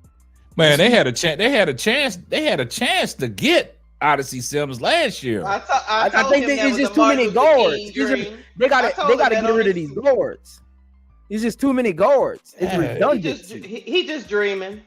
Yeah, I think if Tyler Marsh can find a way to get rid of at least two of these guards. I mean, he got 3 guards on the roster still. Yeah. Like, he got to get rid of one of these guards, man. Somebody just got to be dropped. You got to throw him away. Like, trade him for the 3rd round pick or something. Like, somebody got to go. Yeah, hold on one second. Here comes the money. Appreciate the $5 super chat. L says it's not sounding good for Kennedy based on Marsh's comments in the latest interview. I mean, it's just facts, man. I don't want to be the bearer of bad news, man. I would go downtown and give Marsh that work. I think you're gonna have to. I go get us. He watch. But look, y'all gotta. I go get. Listen, I go get Tyler Marsh. Know what's happening, man. I ain't like. Listen, Tyler Marsh got a boss. Listen, K-Step, on the real. I cannot tell no lie. Kennedy Carter name so hot like Ivo in us. I've been telling you that though. I ain't gotta repeat it. I'm talking about in these streets right here. One thing we like in Chicago, we like ballers. We like people like that. But look, Tyler Marsh has a boss. Yeah, but check this out though. Like I said Jeff about Peter never get to his car. Stop playing with me. Allegedly. Like I said about Camilla over there balling. This is what Angel Reese is doing, yo. She putting some of that heavy lifting to her. This is what Angel Reese out there doing. Check it out. That's what she out there doing. Yeah. Look at her. Look at her. Them squats. Look at them squats. Yeah. She getting ready for you, Prince. She getting ready for you, Prince. She getting ready for you, Prince, boy. Getting them legs. Next time she see you down in that LSU open run, boy, she coming for you, boy. I'm gonna be down there. I'm gonna be down there in February. We gonna see. Oh yeah, she got you. She got you. Down there in February. She gonna get you just like old girl Watkins dunked on Ashley Watkins dunked on Sedona Prince. That's Prince. She coming for you. Look at her. That's that good technique, boy. She coming for you, Prince. Cause last winter. Cause we go back every winter. So like last winter I didn't have a channel. This winter I got a channel. I'm gonna try to get some interviews. Don't burn no footage of you getting dunked on either. Don't be hiding that footage. Stop. Prince.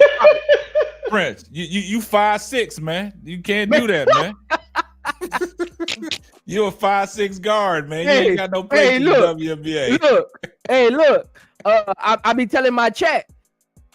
I'm about to start rolling the ball on their court. They be talking all that noise in the chat. All of them be acting like some basketball experts. Nah, stay in that weight room, Prince. Leave that ball alone. Stay in that weight room, man.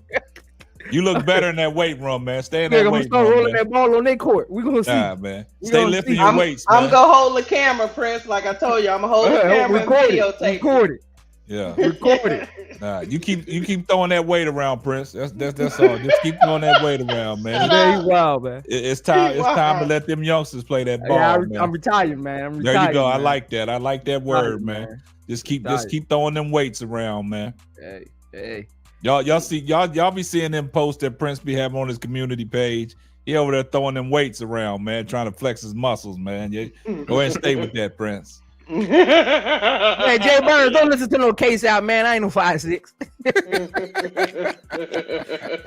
Got my wife in the background laughing. Your wife said you short, man. Come on, Zoe, not 5'6", man. Come on, man. Hey, all y'all gotta do is let me know what park y'all be at, and we gonna see. What you 5'6"? What you 5'6" and a half? Here we go. Look, I'm 5'4" till I pull up to your park. You 5'4"? Oh, you play like you 5'6" though, right? Yeah. Yeah, you put that ball on the ground. Yeah. I bet you if y'all do it, it's gonna go viral. I bet you. I'm about to see. My hands. Sometimes you gotta, pop out. Sometimes you gotta pop out. Pop out. They be getting a little too spicy. Sometimes you gotta pop out. Hey, Zoe, you know what I be saying, man? I be like, look, man, I ain't even got to throw my accolades around, man. Right. Hey, right. I can show you better than I can tell you. That's all I can say, man. Yeah, you can show us how you gonna be out there. Your ACL gonna go out. You better not go out there, K-Sap. But like I said, once a shooter, always a shooter, man. Hey, that's facts. Like, look, my son, man, I don't care how he be trying to do me, man. Every time we get in the gym and go to practice, I always got to let him know, man, I'll shoot your lights out, man. I'm like, Ralphie, you'll shoot your eye out, kid. I'm going to shoot his eye out. You know what I'm saying? Once a shooter, always Brooklyn. a shooter. 6'1", Brooklyn. Prince, you 6'1"? Yeah. Oh, damn. Is that generous or that you giving yourself 6'1"? Generous. Okay. You can't use the half mark. You can't use the half mark. You can't use the half mark. Nah, Prince. My wife 5'7". Yeah, so and did you feel like, because you know you did speak with another? Yeah, so Brooklyn, we the same height. The Sky organization, where you were like, okay, this is what I'm talking about. Oh, y'all listening to it, huh? Yep.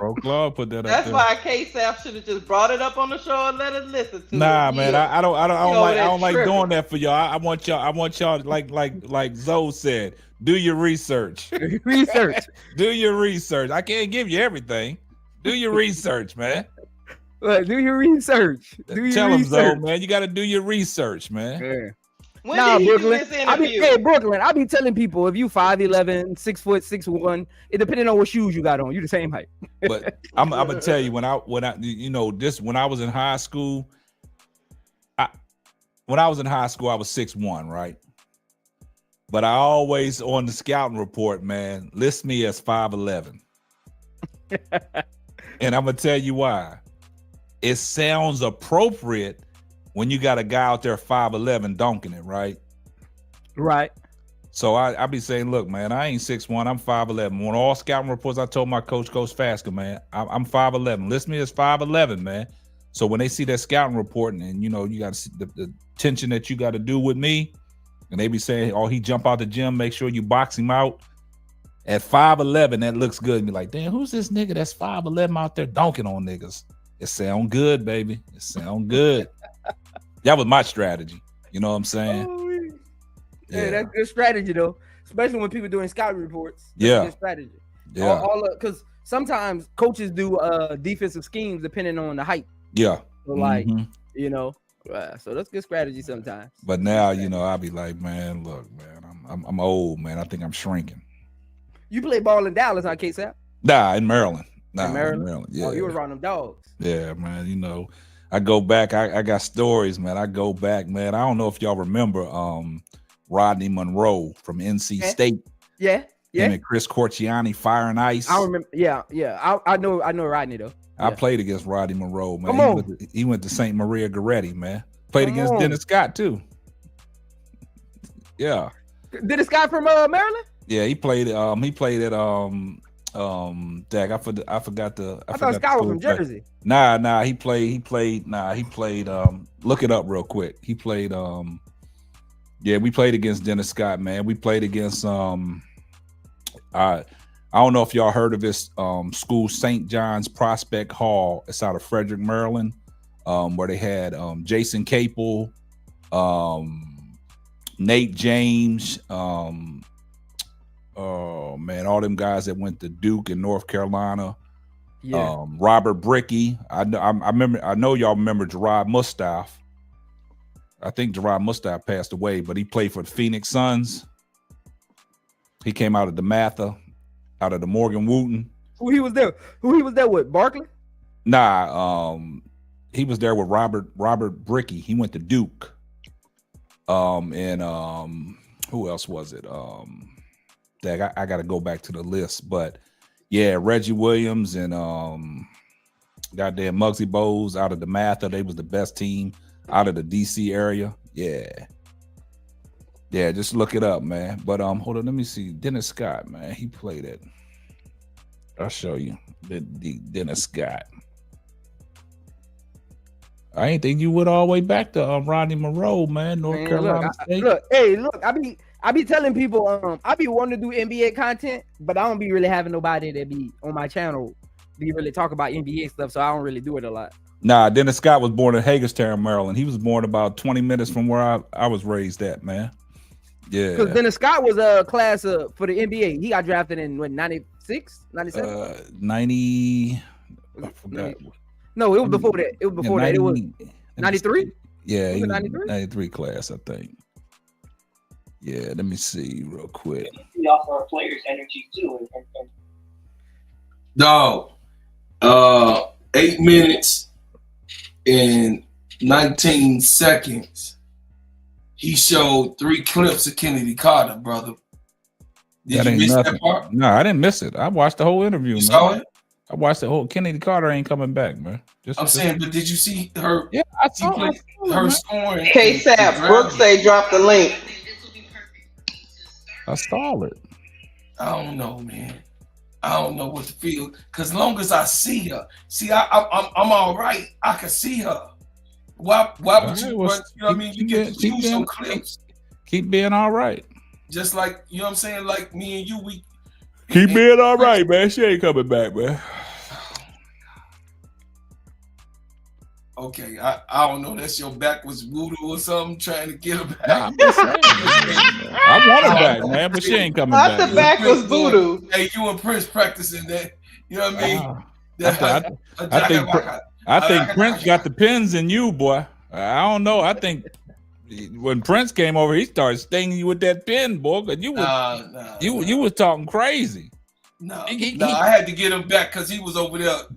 Man, he was over there juicing them people over there. Suppose Sister Keisha, he had her in the clamps. She didn't know if pick 7 or 5 or put the team together with top 3. He had the goalpost moving so much.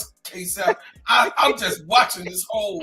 I mean, hold on. Watch this. You know, we from Louisiana, so you never know what we doing. Bro, Claude, this is for you. This is what L said to you. Read that. I'll let you read it. Claude Marsh doesn't have anything to do with the clips being played during the interview. That's K. Okay. Show host, producer. I know who K is. Sure. Oh, she's saying that he was intentional. Who was interviewing him did that. I know you probably know. But Marsh ain't want to speak on it though. Hey, it is what it is, man. I mean, K-Tap. Okay, L, you probably know, but I'm just saying, long as I see her, you know what I mean? I can show you a clip of Kennedy if you want, long as you can see it. Hey, I mean, no, listen. You got to be the dumbest. Mm-hmm. Coach and GM. We didn't talk about it, man. Listen, you have to be the dumbest. Coach and GM. To sound like Big X the plug. The biggest, the largest. Listen, 1 last year and 2. She's number 1 again this year in scoring. There. and she was number 1 on your team in scoring. We already know that. What I'm saying? We know that. Man. You gotta understand, bro, Claude. Tyler Marsh works for Jeff P. K-Sap, we said it weeks ago, and we're not gonna keep lying to ourselves. I think we all know, at least we all believe deep down, Carter has been gone, because everybody knows there's something in professional sports called the superstar treatment. They get treated a certain way, in a good way. And if a superstar is not getting that superstar treatment, based on historical evidence, they're probably gone. And she is a superstar. We want to sit here and lie to ourselves and say Jeff is playing chess like he's Einstein. I'm starting to believe Jeff don't even know how to spell chess.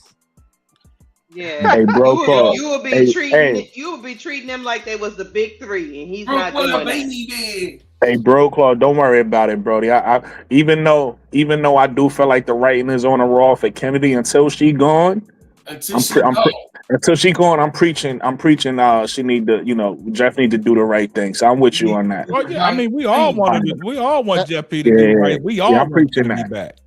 I'm preaching that. I'm with you now. Listen, I agree with you, K-Sap. I think the writing on the wall, but I'm gonna just keep preaching it until it happens. I'm not writing her out. I mean, until she gone. But I mean, it's just like you said, the writing is on the wall. The writing is on the wall. They keep telling us. Back. Yeah, but listen, the last interview, K-Sap, told me a lot when they actually brought up China and fucking Camilla and still didn't mention Kennedy. Exactly. I was like, okay. And you I said, all right, I give up. But listen, I just wanted to come up and I'm just saying, I just wanted to. It's gonna be it's gonna be spray paint. I'm just saying, y'all allegedly wants spray paint to be painted on. Nah, we can't resort to violence, bro. I'm just saying, it's allegedly. But listen, I just wanted to come up here and clear one thing up. K-Sap noticed and Zoe noticed. I'm a huge fan of Sonya Citron, man. I don't want people to think that, because of difference of opinions, because I don't agree with the strategy of Zoe and Mo3. I ain't saying nothing wrong with it. I just don't agree with it. But as far as Sonya Citron herself, I'm a huge fan of her. In fact, I was the one saying, like I said, about 2 or 3 weeks ago, before everybody was so high on Sonya, I was the one saying that if Olivia is gone, I don't mind taking her at the number 3 pick. And everybody thought I was crazy then. You know what I mean? And I could even take a step before that, even months before that. K-Sap, no. Actually, I think me and K-Sap was on the same page, because I was saying Olivia's Sanaya Rivers. He was saying at that point, Tahina Pow and Sonya Citron. So he wanted Sonya on the team. And I said, listen, I'm not mad at that. If it don't have to be who I say. I'm not mad at that pick, right? And then even months ago, me and Zoe was going back and forth over on HD channel about Tahina Pow, right? And I brought up Sonya Citron name way back then. So I just wanted to say I'm super high on Sonya. It just it's different opinions on who we think we should pick first. When I look at Chicago, I look at a team that looks totally different when we had a guard playing well. You know what I mean? Even when you go back before the Mabry trade, when Mabry she had good games, she had bad games. When she had good games and she was bringing the ball up, we was looking pretty good. You get what I'm saying? Too, yeah. And then we got rid of her. Once we got rid of her, you had scrambling. We started scrambling. We did, but we had Lindsay Allen she was hit or miss. That's why I don't think she was a starter. Because she would play well certain games and she wouldn't play well other games, right? And then you had whenever Kennedy was in, Kennedy did Kennedy. But then remember after the break, we had I must just say COVID. Everybody got their conspiracy theories about what happened. But when Kennedy was out, we saw how terrible we looked when we didn't have that lead guard. Yeah. And then when she came back against the Sparks, it looked totally different. And she's not even a pass first guard, right? Kennedy is a score first guard that's willing to pass, right? Olivia is a pass first guard. So you could tell how different we look when we got a high level guard out there on the floor making decisions. You know what I mean? I would agree with Zoe and Mo3. If Olivia was a ball hog and she ain't want to, if she ain't want to give up the ball, I would say maybe we don't need her.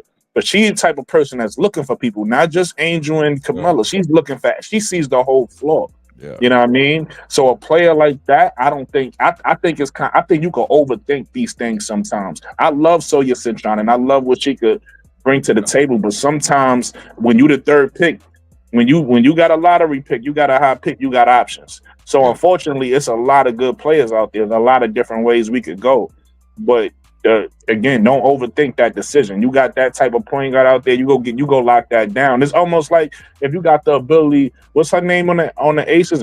Chelsea Gray. They call it a point guard or whatever. Gray. Gray. Yeah. It's almost like if you got the ability to get her and you pass up on her because you done overthought yourself out the. Nah, you go get the point guard position and you lock that down. Olivia's a young Chelsea Gray. Yeah. You get what I'm saying? So that again.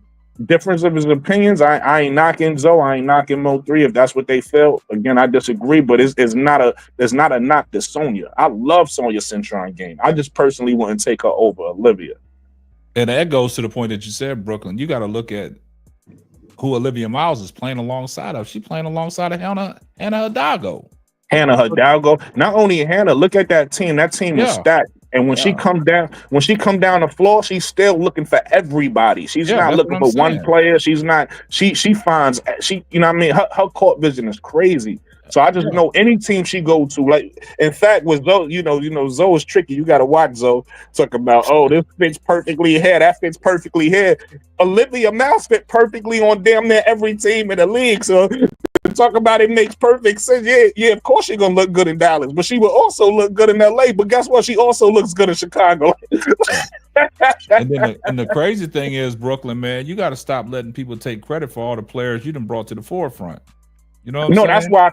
That's why I came up here and said that, because the way Mo3 was like, I was telling Brooklyn as if I don't know who Sonya is. Like we Brooklyn just sent me all the damn names that I need to be on the watch out for in college. When we was covering the WNBA from the early part of the season, Brooklyn sent me a whole list of names. And when he sent me Olivia Miles, I honed in on that. I was like, let me do the research on Olivia Miles, man. Listen, piggybacking off of what you're saying, hold on, piggybacking, hold on, Mo3, piggybacking off what you're saying, K-Sap, we ain't even talk about half the players I sent you. I sent you Maddie Westbelt, like, you know what I mean? I'm in tune. I'm in tune with this thing. You feel me? So it's like, don't act like I'm against certain players. I love these players, but like, you know what I mean? I sent to Zaya James. I sent Maddie Westbelt. I might even send Gianna Meekins way back then. I'm asking people about Gianna now because nobody want to talk about Gianna. But Gianna needs to be talked about. Talking about Sellers and all them. He sent me a whole list, man. Yeah, but I was just talking about specifically when Zoe was talking about. That's why I waited for him to bring it up, and then I said, yeah. When you was no, I don't think you said nothing wrong, Mo3. I was just saying, because sometimes things that get misconstrued on, you know, who's big on who. I ain't think you ain't say nothing wrong. I was just saying I fuck with Sonya. Like, don't, you know what I mean? The people like and I again, who knows, who cares? Like I don't be thinking about how other people feel. I'm only worried about what I say and how I feel, and you know whoever I'm talking to at the time, but. Who knows? People might hear that. It might be like, oh, 80s don't fuck with Sonya. Like, nah, I fuck with Sonya hard body. Yeah. Nah, that's not what I was trying to say. Nah, I know you wasn't, but I just wanted to be clear. Yeah. We got a great point, Brooklyn, man. I appreciate. Man, that wasn't no great point, K-Sap. Man, that wasn't no great point. Don't gas him up. That was a great point, man. Stop. That was a great point, man. Coach, what up, baby? Coach Marcus. Listen, you can't. What's up, man? Hey, Case, hold on. Before we get to Coach Marcus, you can't listen to Zoe because Zoe always do that. Zoe like arguing with me. Zoe argue with me, and 2 days later we agreeing on the same thing we argued about. Marcus. Zoe over there doing witchcraft on his channel. He trolling. I mean, his whole panel, he straight up. He had my baby sister, Keisha. I had to go save her. I had to go save her. Like, hey, man, I think Lakeisha had to save you tonight, bro. Claude. She saved you tonight, Claude. She saved you tonight, man. She should have saved me because I saved her over there. Because that man. And look, since Zoe want to argue with me, I wasn't gonna bring this up, right? But since he want to argue with me, Zoe the same person, right? You agreeing with him, right, Mo3? Oh yeah, I agree with Zoe. He the same person that was like, hell nah, maybe at 10. I take Sonya at 10. Listen, man. I remember that line. Yeah, that's I remember that he made. Anything else he said, I don't know. I'm not saying I agree with everything he said, but I'm just joking, both of you. We just playing around, man. We up here joking around. Yeah, I don't want that to get let me get coach. Let me get Coach. Hey, Coach, what's good, Coach? What's up, man? What's good? What's up, Coach Marcus? Nothing much, man. Gotta get back in some basketball, man. I've been locked in on my Eagles, bro. I know, man. Hey, look, man. Y'all been doing good over.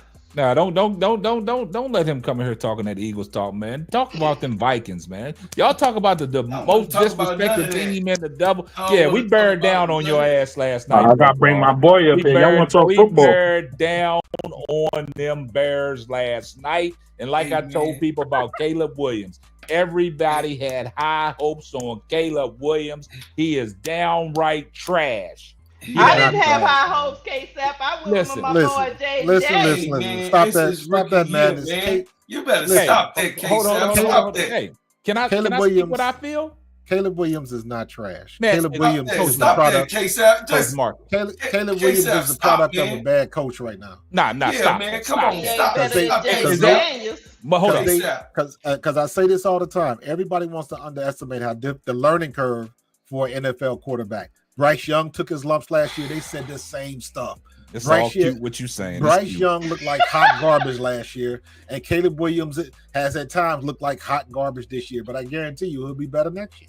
But hold on, Coach. Let me ask you. Coach, who should have been the number one pick? I think I don't have no problem them picking Caleb Williams because listen, these teams Jaden do their Daniels should have been a number one. Yeah, Jaden Daniels should win number one. No. Go ahead, but keep going. No. But it's should have been number one. But it's easy to say that now. But every team is looking for whatever it is they're looking for. Because there'll be just as many people that will argue against that, and there'll be just as many people as that will support that. But it's easy to say now. But people made their choice. People made their choice. Let me ask you a serious question, Coach Marcus. Sure. As being an ex-NFL player that you was, mm-hmm. and you in situations like Caleb Williams, right? Mm-hmm. Is the coach out there making the throws that Caleb Williams is making? Nah. Did you see all the missed throws that he had last night and some of the reads that he didn't go to? Like Aikman was saying last night, his problem is he holds on to the ball too long and don't hit the open receiver when the receiver is there. It was plenty of times that he missed Keelan Allen plenty of times. He missed DJ Moore plenty of times. Like the throws that he was throwing last night, sometimes Brian Flores didn't put the pressure on him and he still was missing throws because he was holding on to the ball too long and was just missing too many opportunities, man. And he's been doing that all season long. And I got you. And I do not disagree with that. The only thing that I'm saying is that that's funny, not funny, but he's giving his honest opinion, and that's what he's supposed to do. But don't forget, Troy Aikman threw 18 interceptions his rookie year. Peyton Manning threw 20 his rookie year. So all I'm saying is these rookies have got to take their lumps. I'm not gonna take this blasphemy. You ain't got no choice because we got in your ass last night. Now keep talking, Coach Marcus. These rookies have got to take their lumps. Bryce Young took his lumps. Look at CJ Stroud. Look at CJ Stroud. Look at CJ Stroud last year and this year. He's regressed a little bit this year, and he came off a high last year, played really well. Then he struggled a little bit this year. So there's a lot of factors in that. And in my opinion, you can't really rate a quarterback. You gotta give him at least 3 years. Okay, at least 3 years.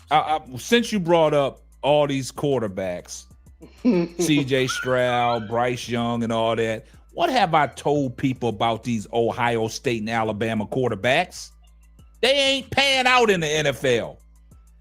They don't pan out in the NFL, man. Come on now. Let's keep it a buck, Coach Marcus. You're a football guy. Let's keep it a buck.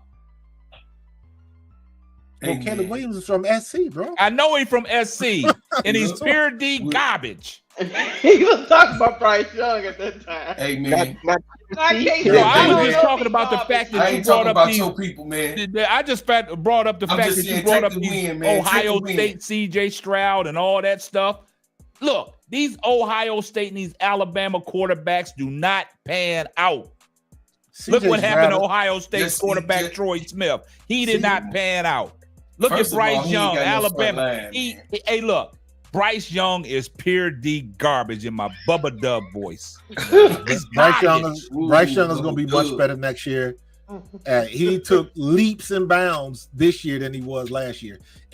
So let me say it like this. Something must have changed because Bryce Young's last 6 or 7 games, he has looked markedly better than he did when he started. So something changed. Coaching matters. He couldn't even beat the Cowboys. Coaches matter. Hey, Sam, organizations matter. This is what Coach Marcus is saying. I don't want to hear it.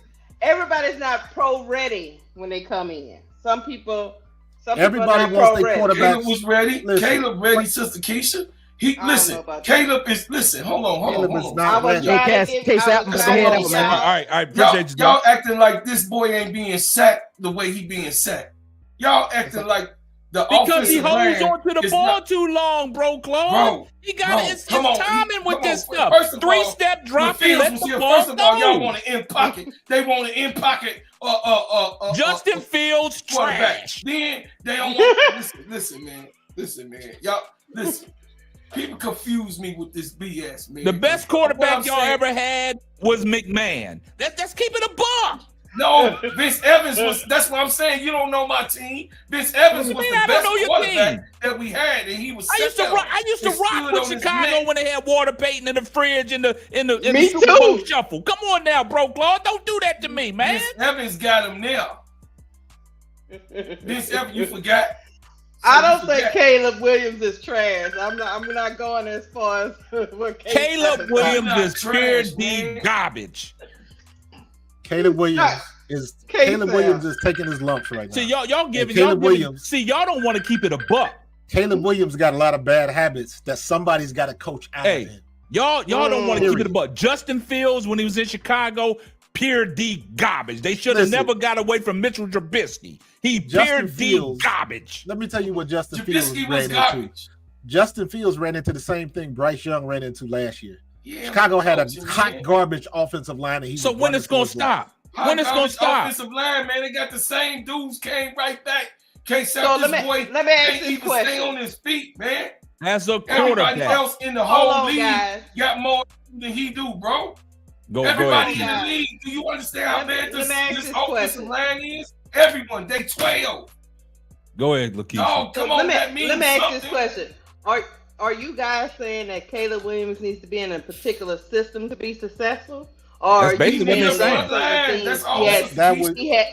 Or are you saying he hasn't developed certain things and he has such bad habits that if he doesn't have bad habits, coach, exactly, Keisha. Listen. When he was at SC, he was able to hold on the ball and scramble and let it go. Right. You can't do that in NFL. No. If you want to be a prototype quarterback in the NFL and then you in a system, 3-step drop. Them defensive ends are just as fast as you. Defensive tackles coming up the gut, they just as fast as you. Last night, if you looking at the film tape from last night, it was so many times that he held onto the ball without Brian Flores putting the pressure on him, and he was just missing throws. You go back to that, it was like 3rd down, and I think Darnell Mooney broke free right in the middle of the screen. He missed that read because he want to hold on to the ball. That's the problem with Caleb Williams. Pure D trash. I ain't gonna let you just cut the pass pieces. That's a legitimate. That's a legitimate criticism. That front line is horrible. It's trash. So don't act like I got a segment coming on the Chicago Bears too, and I'm gonna break the whole thing down, and I'm gonna let you see trash. That boy don't. You ain't gotta let me see because I know. You ain't gotta let me see what you want the man to do. I mean, he's trash. You still have. He got less than 3 seconds. Bro, Gad, it don't matter. 3 seconds on that has nothing to do. Everybody talking about this offensive line, man. Cut that out, man. Because the offensive line has a lot to do with it. But when you got bad habits, you got bad habits. And Caleb Williams, what K-Sap is saying, that is a valid criticism, but that is the same thing that happens to a lot of rookies.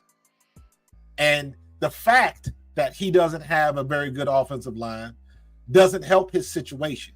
And now this is what I'll say with Caleb Williams, because Caleb Williams has had some good games. And when you see the good games that he's had, if he's done it once, he can do it again. This is where the coach comes in. The coach takes the good games and looks at the bad games, and you got to pick and choose. All like, this is what we need to work on. The coach has got to take him to the next level, because every rookie is going to go through the same shit. Every one of them. Jaden Daniels is going through the same stuff.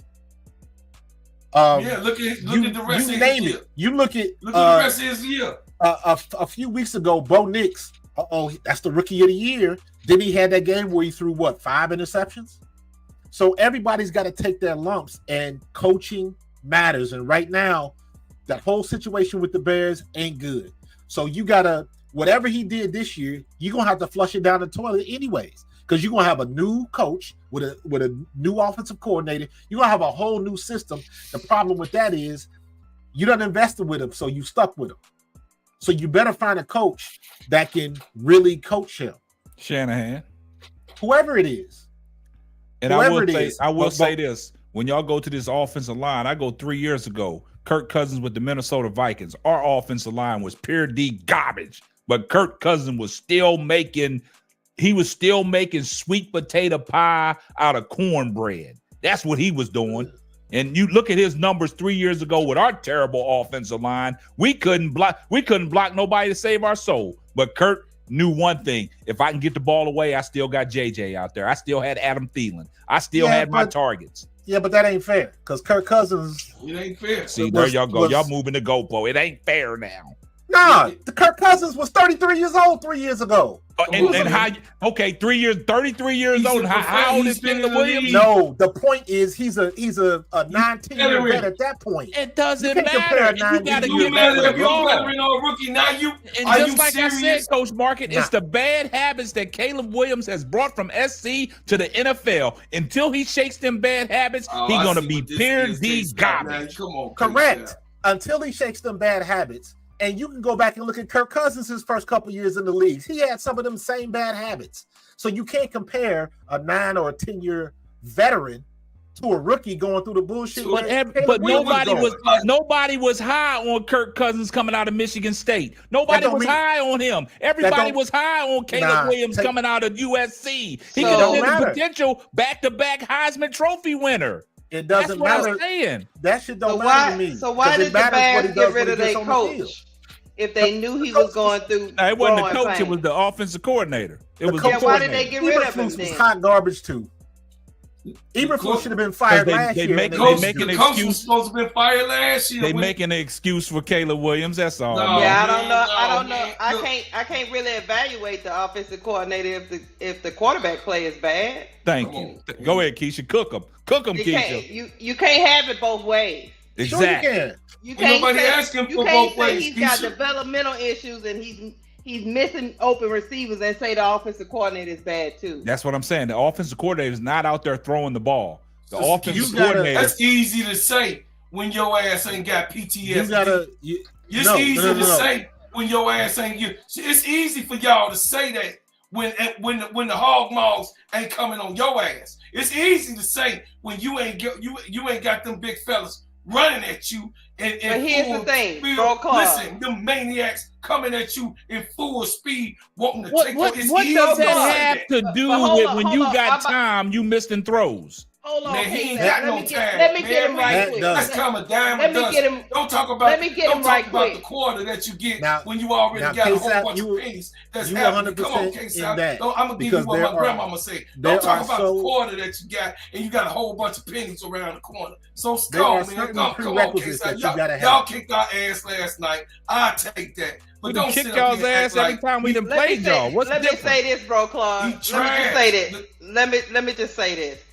When Joe Burrow came into the league, I'm just using that as a comparison. When he was a rookie, his offensive line was trash. Hell, they still a little trash. And they still made it all the way to the joint. You still could see that he was a good quarterback. Yep. Right? Caleb not trash. Lakeisha, the only thing with that is you got to remember Joe Burrow, and that's my homeboy. He from Cincinnati, plays for Cincinnati, but Joe Burrow's a unicorn. You ain't gonna find too many rookies that play like Joe Burrow. See how they move the goalposts. See how they move the goalposts. Nah, K-Sap, you 100% right. Caleb Williams missing throws, all of that that's on him. But I'm telling you, in the film room, you got to have the right coach. It's just like, this is the best way I can describe it. And everybody's been through this. Everybody had that one teacher in school for whatever reason. That was the teacher you connected with. That was the teacher you learned the best from. It's the same way in locker rooms when you have coaches. You got to get a good coach that can really get you to understand whatever the offense that you running. Now, the problem is when you running something and you got a bad offensive line or whatever the situation is in Chicago, Caleb Williams is running for his life. He's missing open receivers, and he's not doing a very good job, which they're going to light him up in the film room. They're going to light him up. But boy, they say that Brett Favre was trash in 1991. The way I look at it is, he ain't no different than a lot of these other quarterbacks. He just, right now, he's taking his lumps. Sister Keisha, now, they said, here's the problem with Caleb Williams right now. They got to start. I'm not giving up on it, bro, Claude. Not like K-Sap. Coach, tell him, Coach. Coach, tell him. They got to start from square one again, because now they got to wipe out everything. Now he got to unlearn everything. Because now you're going to have a new OC, and you're going to have a new scheme, and hopefully it'll be better, and hopefully he can figure out. And I'll give you an example. What's the boy from Miami coming out? Cam Ward? Cam Ward, yeah. Cam Ward. They talking about him possibly going to New York, right? I know it's between him, Shador, and I don't think Cam Ward going to be picked that high. Wherever he goes, the rumor is that his coach is going to end up with him, and the reason why they're doing that is because they want his quarterback's coach to be in the offensive room so they can implement some of that offense, something that he's used to and that he can pick up a lot quicker. Awesome. That's the difference. I mean, when you pick up stuff, I understand what y'all saying. When you pick up stuff, that does not take away all the missed throws, the timing with your receivers. I saw Allen on the sideline trying to let Caleb Williams know, look, I'm gonna be here, and you're still not getting me the ball. That's what I'm talking about. The missed throws, and all the receivers that are wide open, and you don't give them an opportunity. The passes that you're throwing over the head that's going out of bounds, you don't even give them an opportunity. He's a rookie.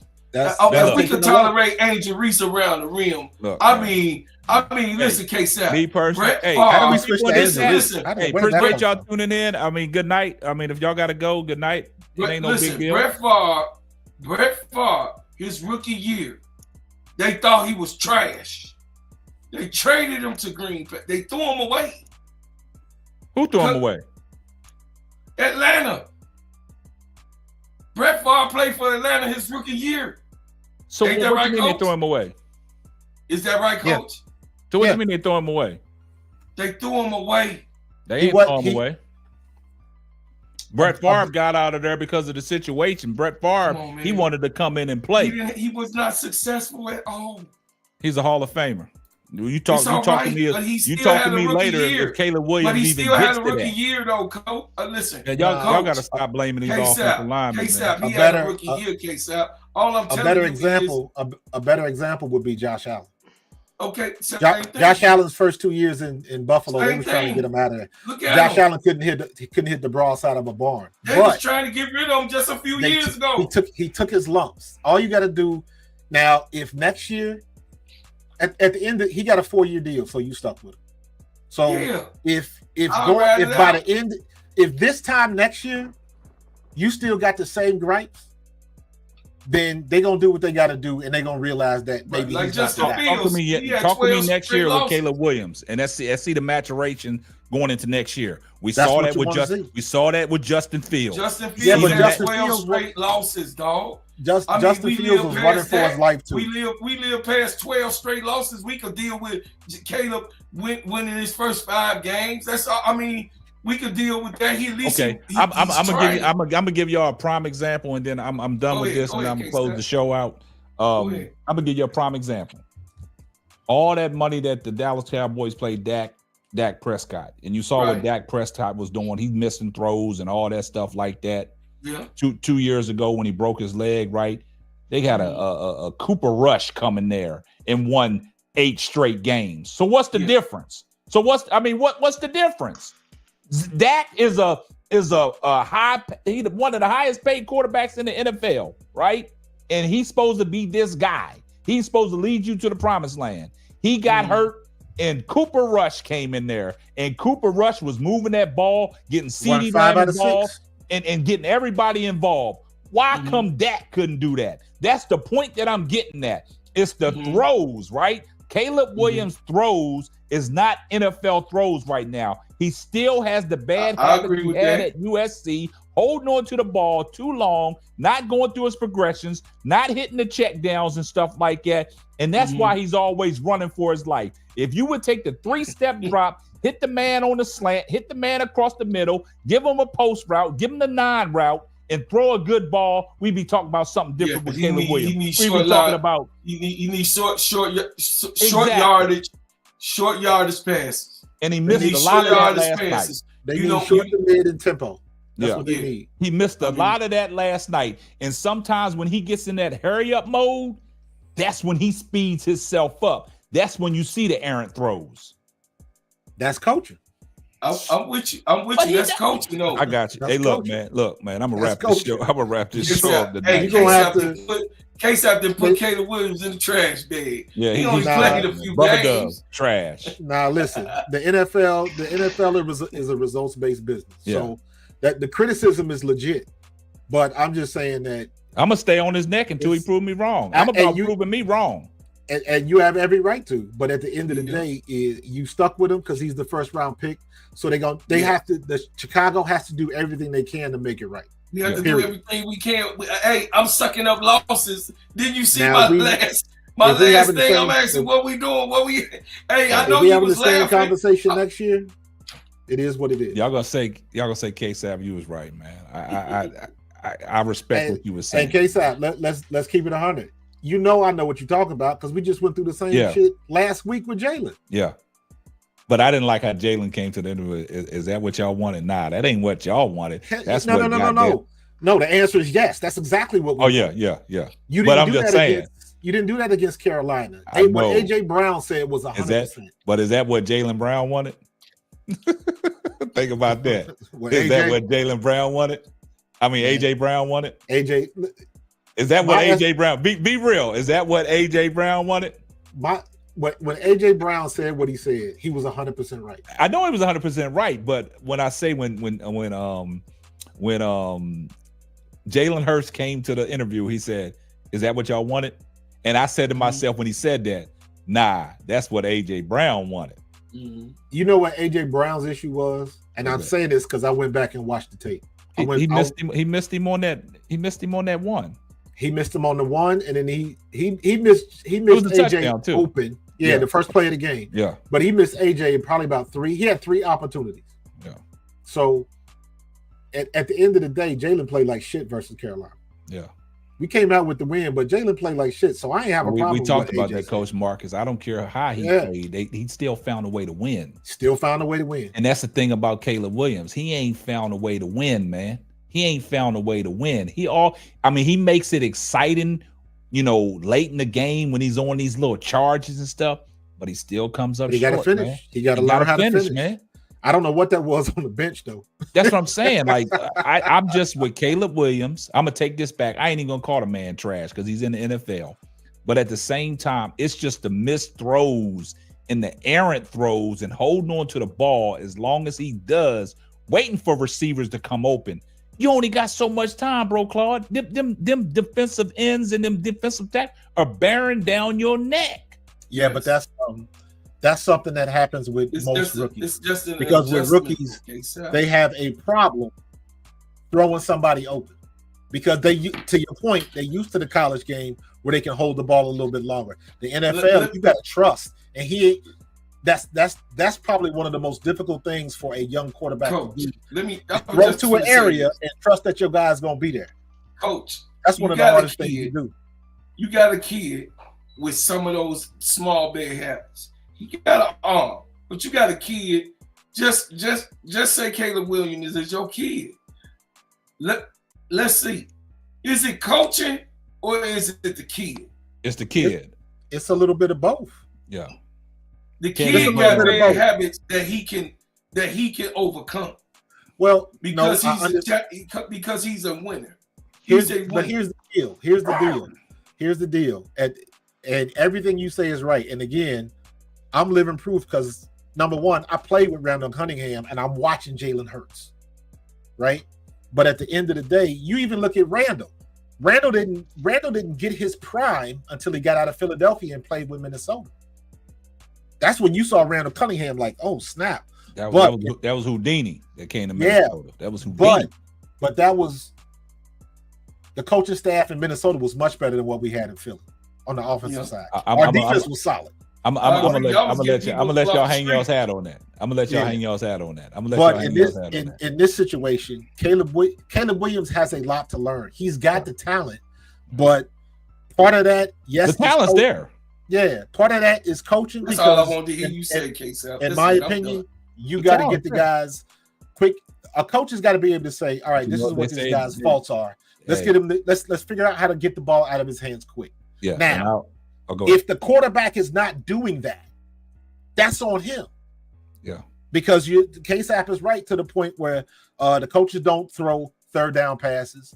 They're not calling audibles. They're not picking up the blitz. None of that. But that's Caleb Williams' job, and rightfully so. Right now, he is playing like hot garbage, but it's up to him. This is a results-based business, man. You got to get it together. And I will say this, when you talk about talent, and I'll say this, and I'm going to close the show out, man. Pure talent, fatal flaw. Yeah. We'll see next year. Yeah. You got to take it. But again, it depends on who you think they're going to get. Who you think Chicago going to hire? Man, they better go after Shanahan, man. I don't know, man. They better. What about old boy from Tennessee? Who? Vrabel. I don't know him. I don't know. You ain't feeling that? Coach? I ain't feeling that. Vrabel. Mike Vrabel. I'm not feeling that, man. I'm not feeling that. You want an offensive coach? Yeah. I think that'd be best suit for y'all. You think Shanahan? You think Shanahan is out of San Fran? Yeah, from the year that they had. Yeah, a lot of injuries though. Hey, I look. I don't even want to extend this show because I'm about to wrap it up, man. But look, but when I say this, when you're talking about San Francisco, and I've been trying to tell people, man. I've been trying to tell people about fucking Kyle Purdy. I've been trying to tell people about Purdy. I mean Brock Purdy. Brock Purdy's a system dude, dog. You take away his weapons, now show me what you got. And we seen his weapons is gone.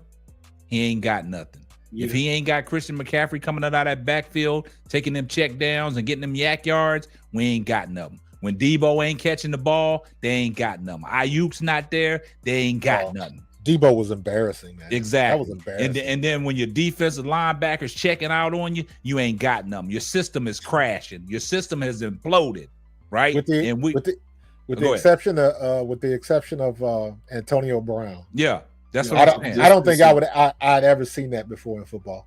Well, you walked out during a game. Yeah, walked out during a game. But they trying to advocate to get that linebacker suspended for the rest of the year. But the thing about they don't want to. If they suspend him, they can't. They don't have to pay him. Pay him, yeah. So the thing about it is that whole San Francisco system has crashed, man. Crash and burn. You think they're gonna get rid of Lynch too? Man, look, hey, something got to give in San Francisco. I know we talking about the injuries, but you got to look at it like this. Look at all the injuries the Lions got. Oof. Yeah. And look at them still balling. Yeah, they took a hard-fought loss against Buffalo, but I've never seen a quarterback throw for over 500 yards, 5 touchdowns, and still take an L. But you got to understand, They depleted on the offensive side of the ball and the defensive side of the ball. And I'm telling people, and I'm gonna say it here first, and I'm gonna end the show out. The Lions ain't going nowhere no time fast, man. We winning that North. We got the showdown with them at the last game of the year in Detroit. David Montgomery went down with the MCL. We fitting to get that North. And if the Eagles don't be careful, we coming for that number 1 spot. All my Detroit family members finna have a problem with you, Case. Y'all gonna have to come through Philly, man. Nah, hey, look. That's what it's gonna do. I got family in Philly. Hey, I'll be there, coach. Hey, I was there the Redskins getting y'all, coach. Nah. And y'all mess around and let Dallas pop y'all. I don't buy into that. We got to take a loss before we get to the playoffs. I don't believe in that bullshit. Our game game was Carolina. Okay. Well, y'all got that out the system. We got that out of the system. Okay. So y'all running the table. Yeah. Y'all running the table. Yeah. Okay. Well, hey, I respect. I'm over there talking big shit. No, I'm talking what I know. Nah, because Sam Darnold. Listen, Sam Darnold is lighting it up, but defense wins championships. Exactly, and we got a defense, but these last couple games, man, people been running on us, man. We got to tighten that up. And we got the best defense. But as far as Jalen Carter's a grown man, he is a grown man. Hey, and so is Nolan Smith. So is Green. Hey, so is Greenlaw. Hey, and so is Zach Vaughn and Quinyon Mitchell. And Cooper DeJean. Look, I'll tell you this right. I would tell you like this. That's why you play the game, bro. When I told people about Danielle Hunter, we didn't re-sign Danielle Hunter, let him go to Houston. I said, I ain't mad because we got the replacement right out of Houston and what's his name? Green. What's our guy? Greenwood, Greenlaw, or whatever his name is. But the dude from Minnesota that we got from Houston. I keep botching his name up. I can't place the one that had the strip sack last night on Caleb Williams. I didn't see the game, so yeah. But our defense, man, when you got all kinds of mixed packages, just like Troy Aikman said last night, in order for Flores to run the defenses that he has, you got to have the personnel. That's what man. Huh? Flores. Yeah. Look what Van Ginkel's doing. Van Ginkel brought him along. You know what I'm saying? When he was in Miami, he brought him on over, right? And then you got Byron Murphy playing the way he but Gilmore, he's out with the what's name. But Fabian Moreau stepped up last night. We still got the hard hitting Harrison Smith. You know what I'm saying? We got Dallas Turner. Dallas Turner going to be a problem when you unleash him. You know what I'm saying? I know Orlando, Ivan Pace is hurt, but then you got Harrison Phillips storing up that middle. So we got it. You know what I'm saying? Even, I like Cam Robinson's on the offensive line, the replacement when what's your name went down. Kennesaw? Darisaw went down. So we all right, man. I'm just taking one game at a time, man. But Keisha, I appreciate you holding it down in the chat, still talking basketball. But hey, hey, look, we not shallow, so if y'all can swim, let's go deep, man. We can talk basketball, we can talk football, man. We can cross over. You know what I'm saying? We right in it too. Yeah, you right in the mix. You might learn something on this football thing, man. We know how to cross you over. You know what I'm saying? So hey, he got Grenard. Grenard. I tried to help him on Caleb Williams. I tried to help, even though I twerk for hey, let me tell you something, bro, Claude. He like Jaden Daniels. That's my, I twerked for him a long time. I don't think Washington Red. I don't think the Commanders' offensive line that great.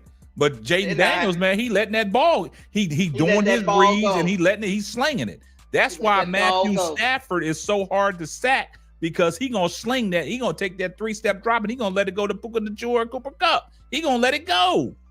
Caleb Williams, he got PTSD. Look, you in Chicago. Hey, Gingerbread Man, you in Chicago, man. Give him a call. Put the fix in. Just let him know he got to let the ball go, man. Just get the ball out your hand. But listen, if you sit back there with the ball in your hand for 5 to 7 to 10 seconds, you bound to get your ass sacked. You bound. He was getting his ass lit up last night, and that was on him. No, hey man, all them sacks went on him, man. Yeah, man, I'm gonna shut it down. And you know, let me know if you want to connect on some more football this week, man. bro. Let me know, man. Just hit me up, man. Anytime, man. I'm ready to rock and roll. I was over there when you the other day. You saw me, right? I was over there for a minute with you. Yeah, I checked in. Yeah, you already this is know. My first day. This is my first day going live this week, man. I've been crazy busy this week. Me too, man. I took a 2-day hiatus, man, and everybody been missing me. Like I've been going, and I was MIA. I wasn't MIA, man. I took 2 days off, man. And they had the gun pointed down my throat. Where you at, man? Look, they missing me. They say the Falcons going with old Penix, huh? Yeah, they got to go with Penix. Kirk Cousins, man. I don't like what I see in Kirk, man. I really don't. I'm pissed off that Kirk really forced his way out of Minnesota. But I'm glad that opened up the opportunity when J.J. McCarthy got hurt and we had to sign Sam Darnold. That just gave. But see, this is going to be the problem, Coach Marcus. Then I'm gonna let you go. Somebody gonna offer. They're gonna offer Sam Darnold a bag next year. Rightfully so. They're gonna offer him the bag, man. That's gonna put us in a bad. That's gonna put us in. You know what though? You know, but Sam Darnold might have just needed a new place to go. Something that I've been seeing lately, but usually it happens like with the running backs, with the lower tier running backs. Because like it happened with Miles Sanders. But you look at all of these quarterbacks included, they got to make a decision, especially when everything is so prevalent. Do they take the bag or do they take the bigger chance of winning? Yeah. That's what because I mean, Kirk Cousins, shit. I'm waiting for him to release his book, How to Be a Millionaire. I don't know. Somebody said he'd have made like $298 million in his time. Just getting away with the money. The playoffs one time. Yeah. But you know what's crazy though? This Minnesota team this year is almost like the year we had Case Keenum, right? Yep. So Case Keenum took us on a long ride, the Minnesota Miracle and stuff, and then we faced Philly in the NFC Championship and got ousted, right? But the thing about it is, this is the same thing I look at Sam Darnold, man. This is the same way I look at Sam Darnold, but do you pay him all this money for next year when you know you got a J.J. McCarthy that was looking good in the preseason before he, went down? So it's all I can say is be tough, man. It's hard to move him the way he's been playing. Yeah, it is. It is. Because is J.J. McCarthy going to give you that type of production? I know, but do you give Sam Darnold guaranteed $40 million? Probably not, because you done already invested. You done already invested in McCarthy, so that's what I'm saying. That's a tough one, man. That is a tough one. But then you brought in Danny Dimes, man. Yep. You know what I'm saying? But, everybody knows that situation. He's the backup. The problem is what does Sam Darnold want? Because if he goes somewhere else, guarantee you he's not going to have the same. Everything is aligned right now. The minute something changes, it's not the same. I think, like you said, with the coach Kevin O'Connell, man, he helps him along the way. You know what I'm saying? Man, and that's what I'm saying. You can put your quarterback in a position to be successful, but you got to go out there and deliver. Like a lot of people wasn't sold on Sam Darnold early when we was winning because they gonna say, "Hey, is he gonna turn back into the Sam Darnold that played with the Jets?" You know what I'm saying? And in Carolina. Yeah, but see, that's the thing. But see, I've seen in weeks, because that's my team. I've seen in weeks where Sam Darnold has done some impressive things. When the rubber meets the road, Sam Darnold, when he settles down, he makes plays and he gets us right back into the game. Like a team will get a touchdown, Sam Darnold will come right back down and respond. And that's what we need. You know what I'm saying? What would you do? What would you keep McCarthy or Sam Darnold?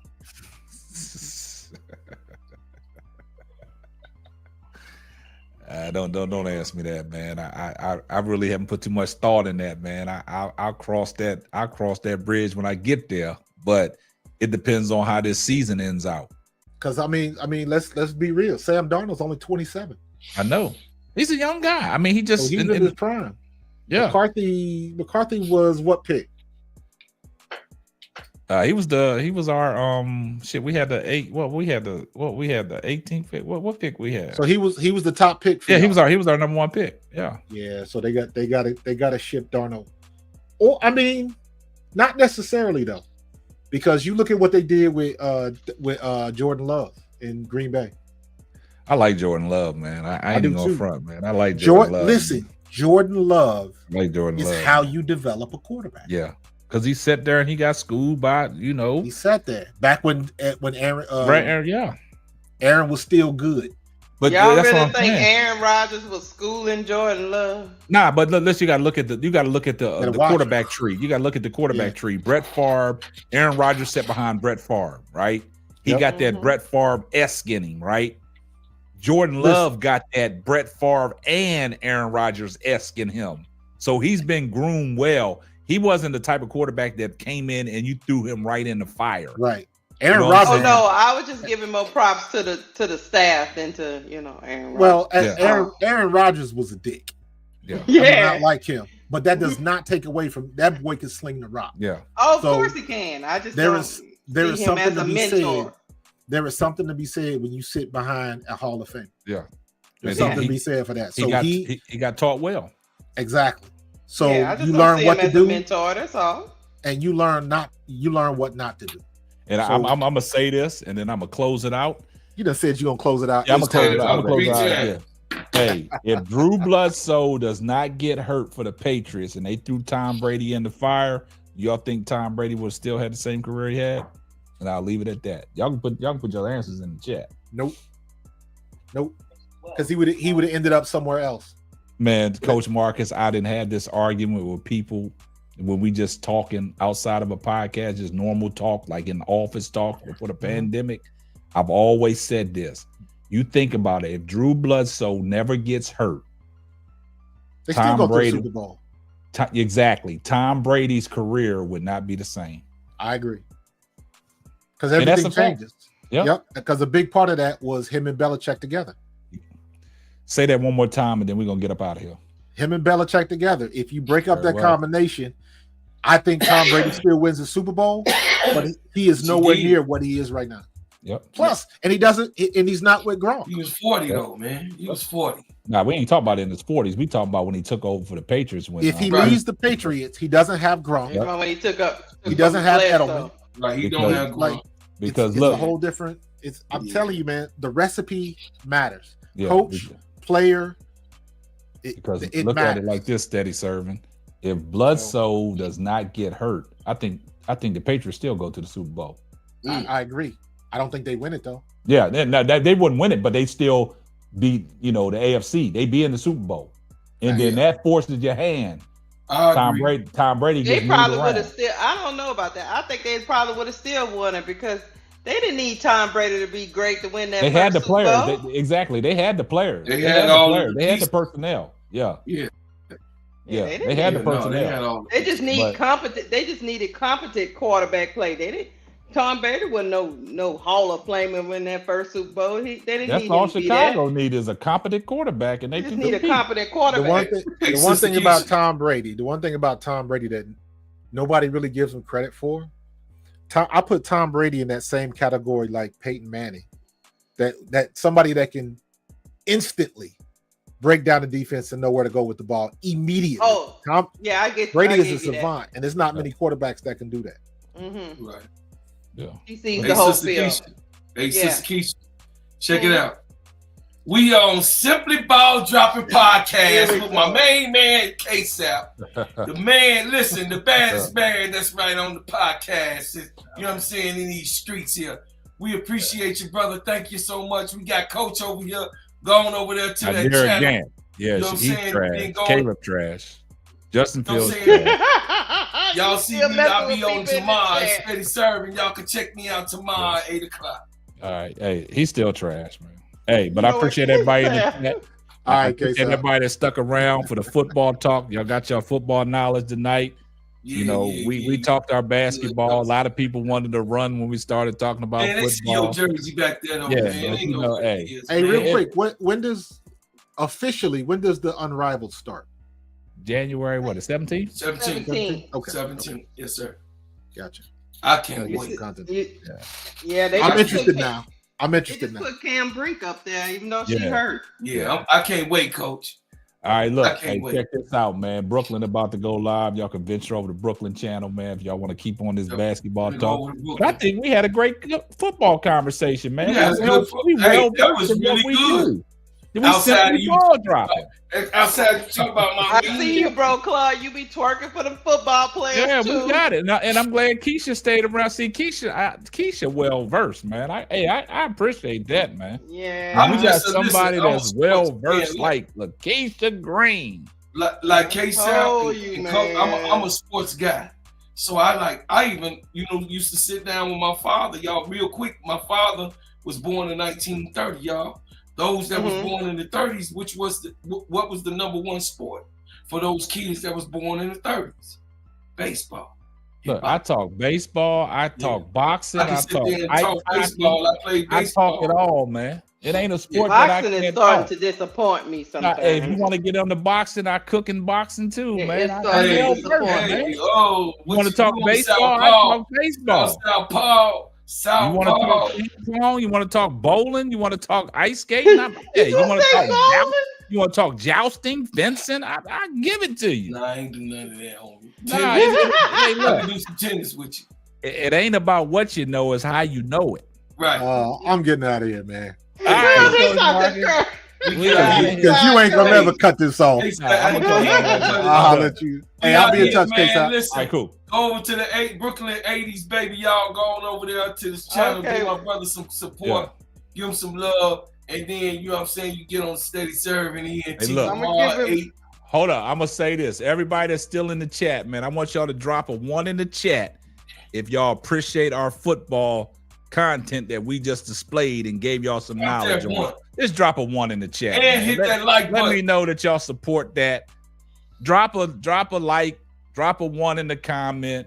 Tell LaKeisha she did her thing, stood 10 toes down. Right there. Even though you said something about my boy. Thank you, Uncle J.E. Working with K-Sal. Thank you, Dwayne Walker. See, that's what I'm talking about. Uncle Jay. I didn't even know you was in here. What's up? Superfly, I appreciate that, man. All I'm saying, bro, Claude, is you can't twerk for Caleb just yet. He got to show you something. Yeah, he got to show you something, man. No, he don't listen. So there's no reason to get your blood pressure all pumped up about Caleb Williams, man. Just fall back and let the maturation take his course, man. Because right now, look, one Keisha can hang with y'all. That's right. That's right. Like the fettuccine. He's in the family. He's in the family. So he's in Chicago. Man, why I keep messing Tati's name up? It's Tati, right? It's Tati. Tati. Tati. Man, you got me confused. You butchering Tati. Hello, I'm butchering it. I'm sorry, sweetheart. But that's why I made you a mod, man. You're important to the channel. You're important. But hey, I'm surprised LaKeisha dropping football knowledge. Where'd you get that from? No, I told you how I grew up. That was basketball related. You ain't say nothing about football. Let me tell you something. I grew up in a household with my granddaddy, and he had one big TV, and he told you what the hell you was gonna watch. What granddaddy say? What granddaddy? What granddaddy say? Watching baseball today, and go sit down. Nah, granddaddy said, "Hey, come sit up on this knee. Sit on this knee. You gonna sit right here, and you gonna watch this." And you gonna watch it and you gonna understand it too, because I don't want you sitting up here asking me silly questions. Oh yeah. Man, King Pisces Nation, man, stop. They talking about Tom Brady, the Bears' new head coach. Come on. Y'all cut that out. Cut that out, man. You causing confusion, man. Oh, now they trolling. They trolling. Yeah, they really trolling now. They trolling now. Where the breaking news at? Well, if y'all pay him the money, he'll come over there. Man, please. What's going on? Yeah. Asia Wilson got that big old deal. She got that big deal. Oh, the Nike deal. Yeah, Asia Wilson. Yeah, they trolling Asia today. Asia. Yeah, they trolling Asia today. Yeah. I got one coming on. I got 3. I'm gonna do 2 tonight, but then I'm gonna do Asia tomorrow morning. They've been doing videos all day talking about Asia Wilson did bigger than Caitlin Clark. Why they do that? That's crazy. I said, oh, yeah. Lord. Yeah, we're gonna shut it down, man. I appreciate y'all holding it down on the panel. All appreciate everybody in the chat. Yeah, but we're gonna shut it down. Because she played better than all the players in the whole league. That's why they did it. Now, why would you give a player like Asia Wilson make it make sense? Why you? Well, I'm just saying, Sister Lakeisha, she only played better than all the players in the league. All right, look, we're gonna shut it. We're gonna shut it down, man. I'm gone. We're gonna shut it down. Appreciate everybody in the chat, man. All right, love y'all, chat. Appreciate you. All right, now. We out of here. Love y'all, chat. We on Simply Ball Dropping Podcast with my main man, K-Sap. Best podcast. God bless and good night. Peace out. Good night.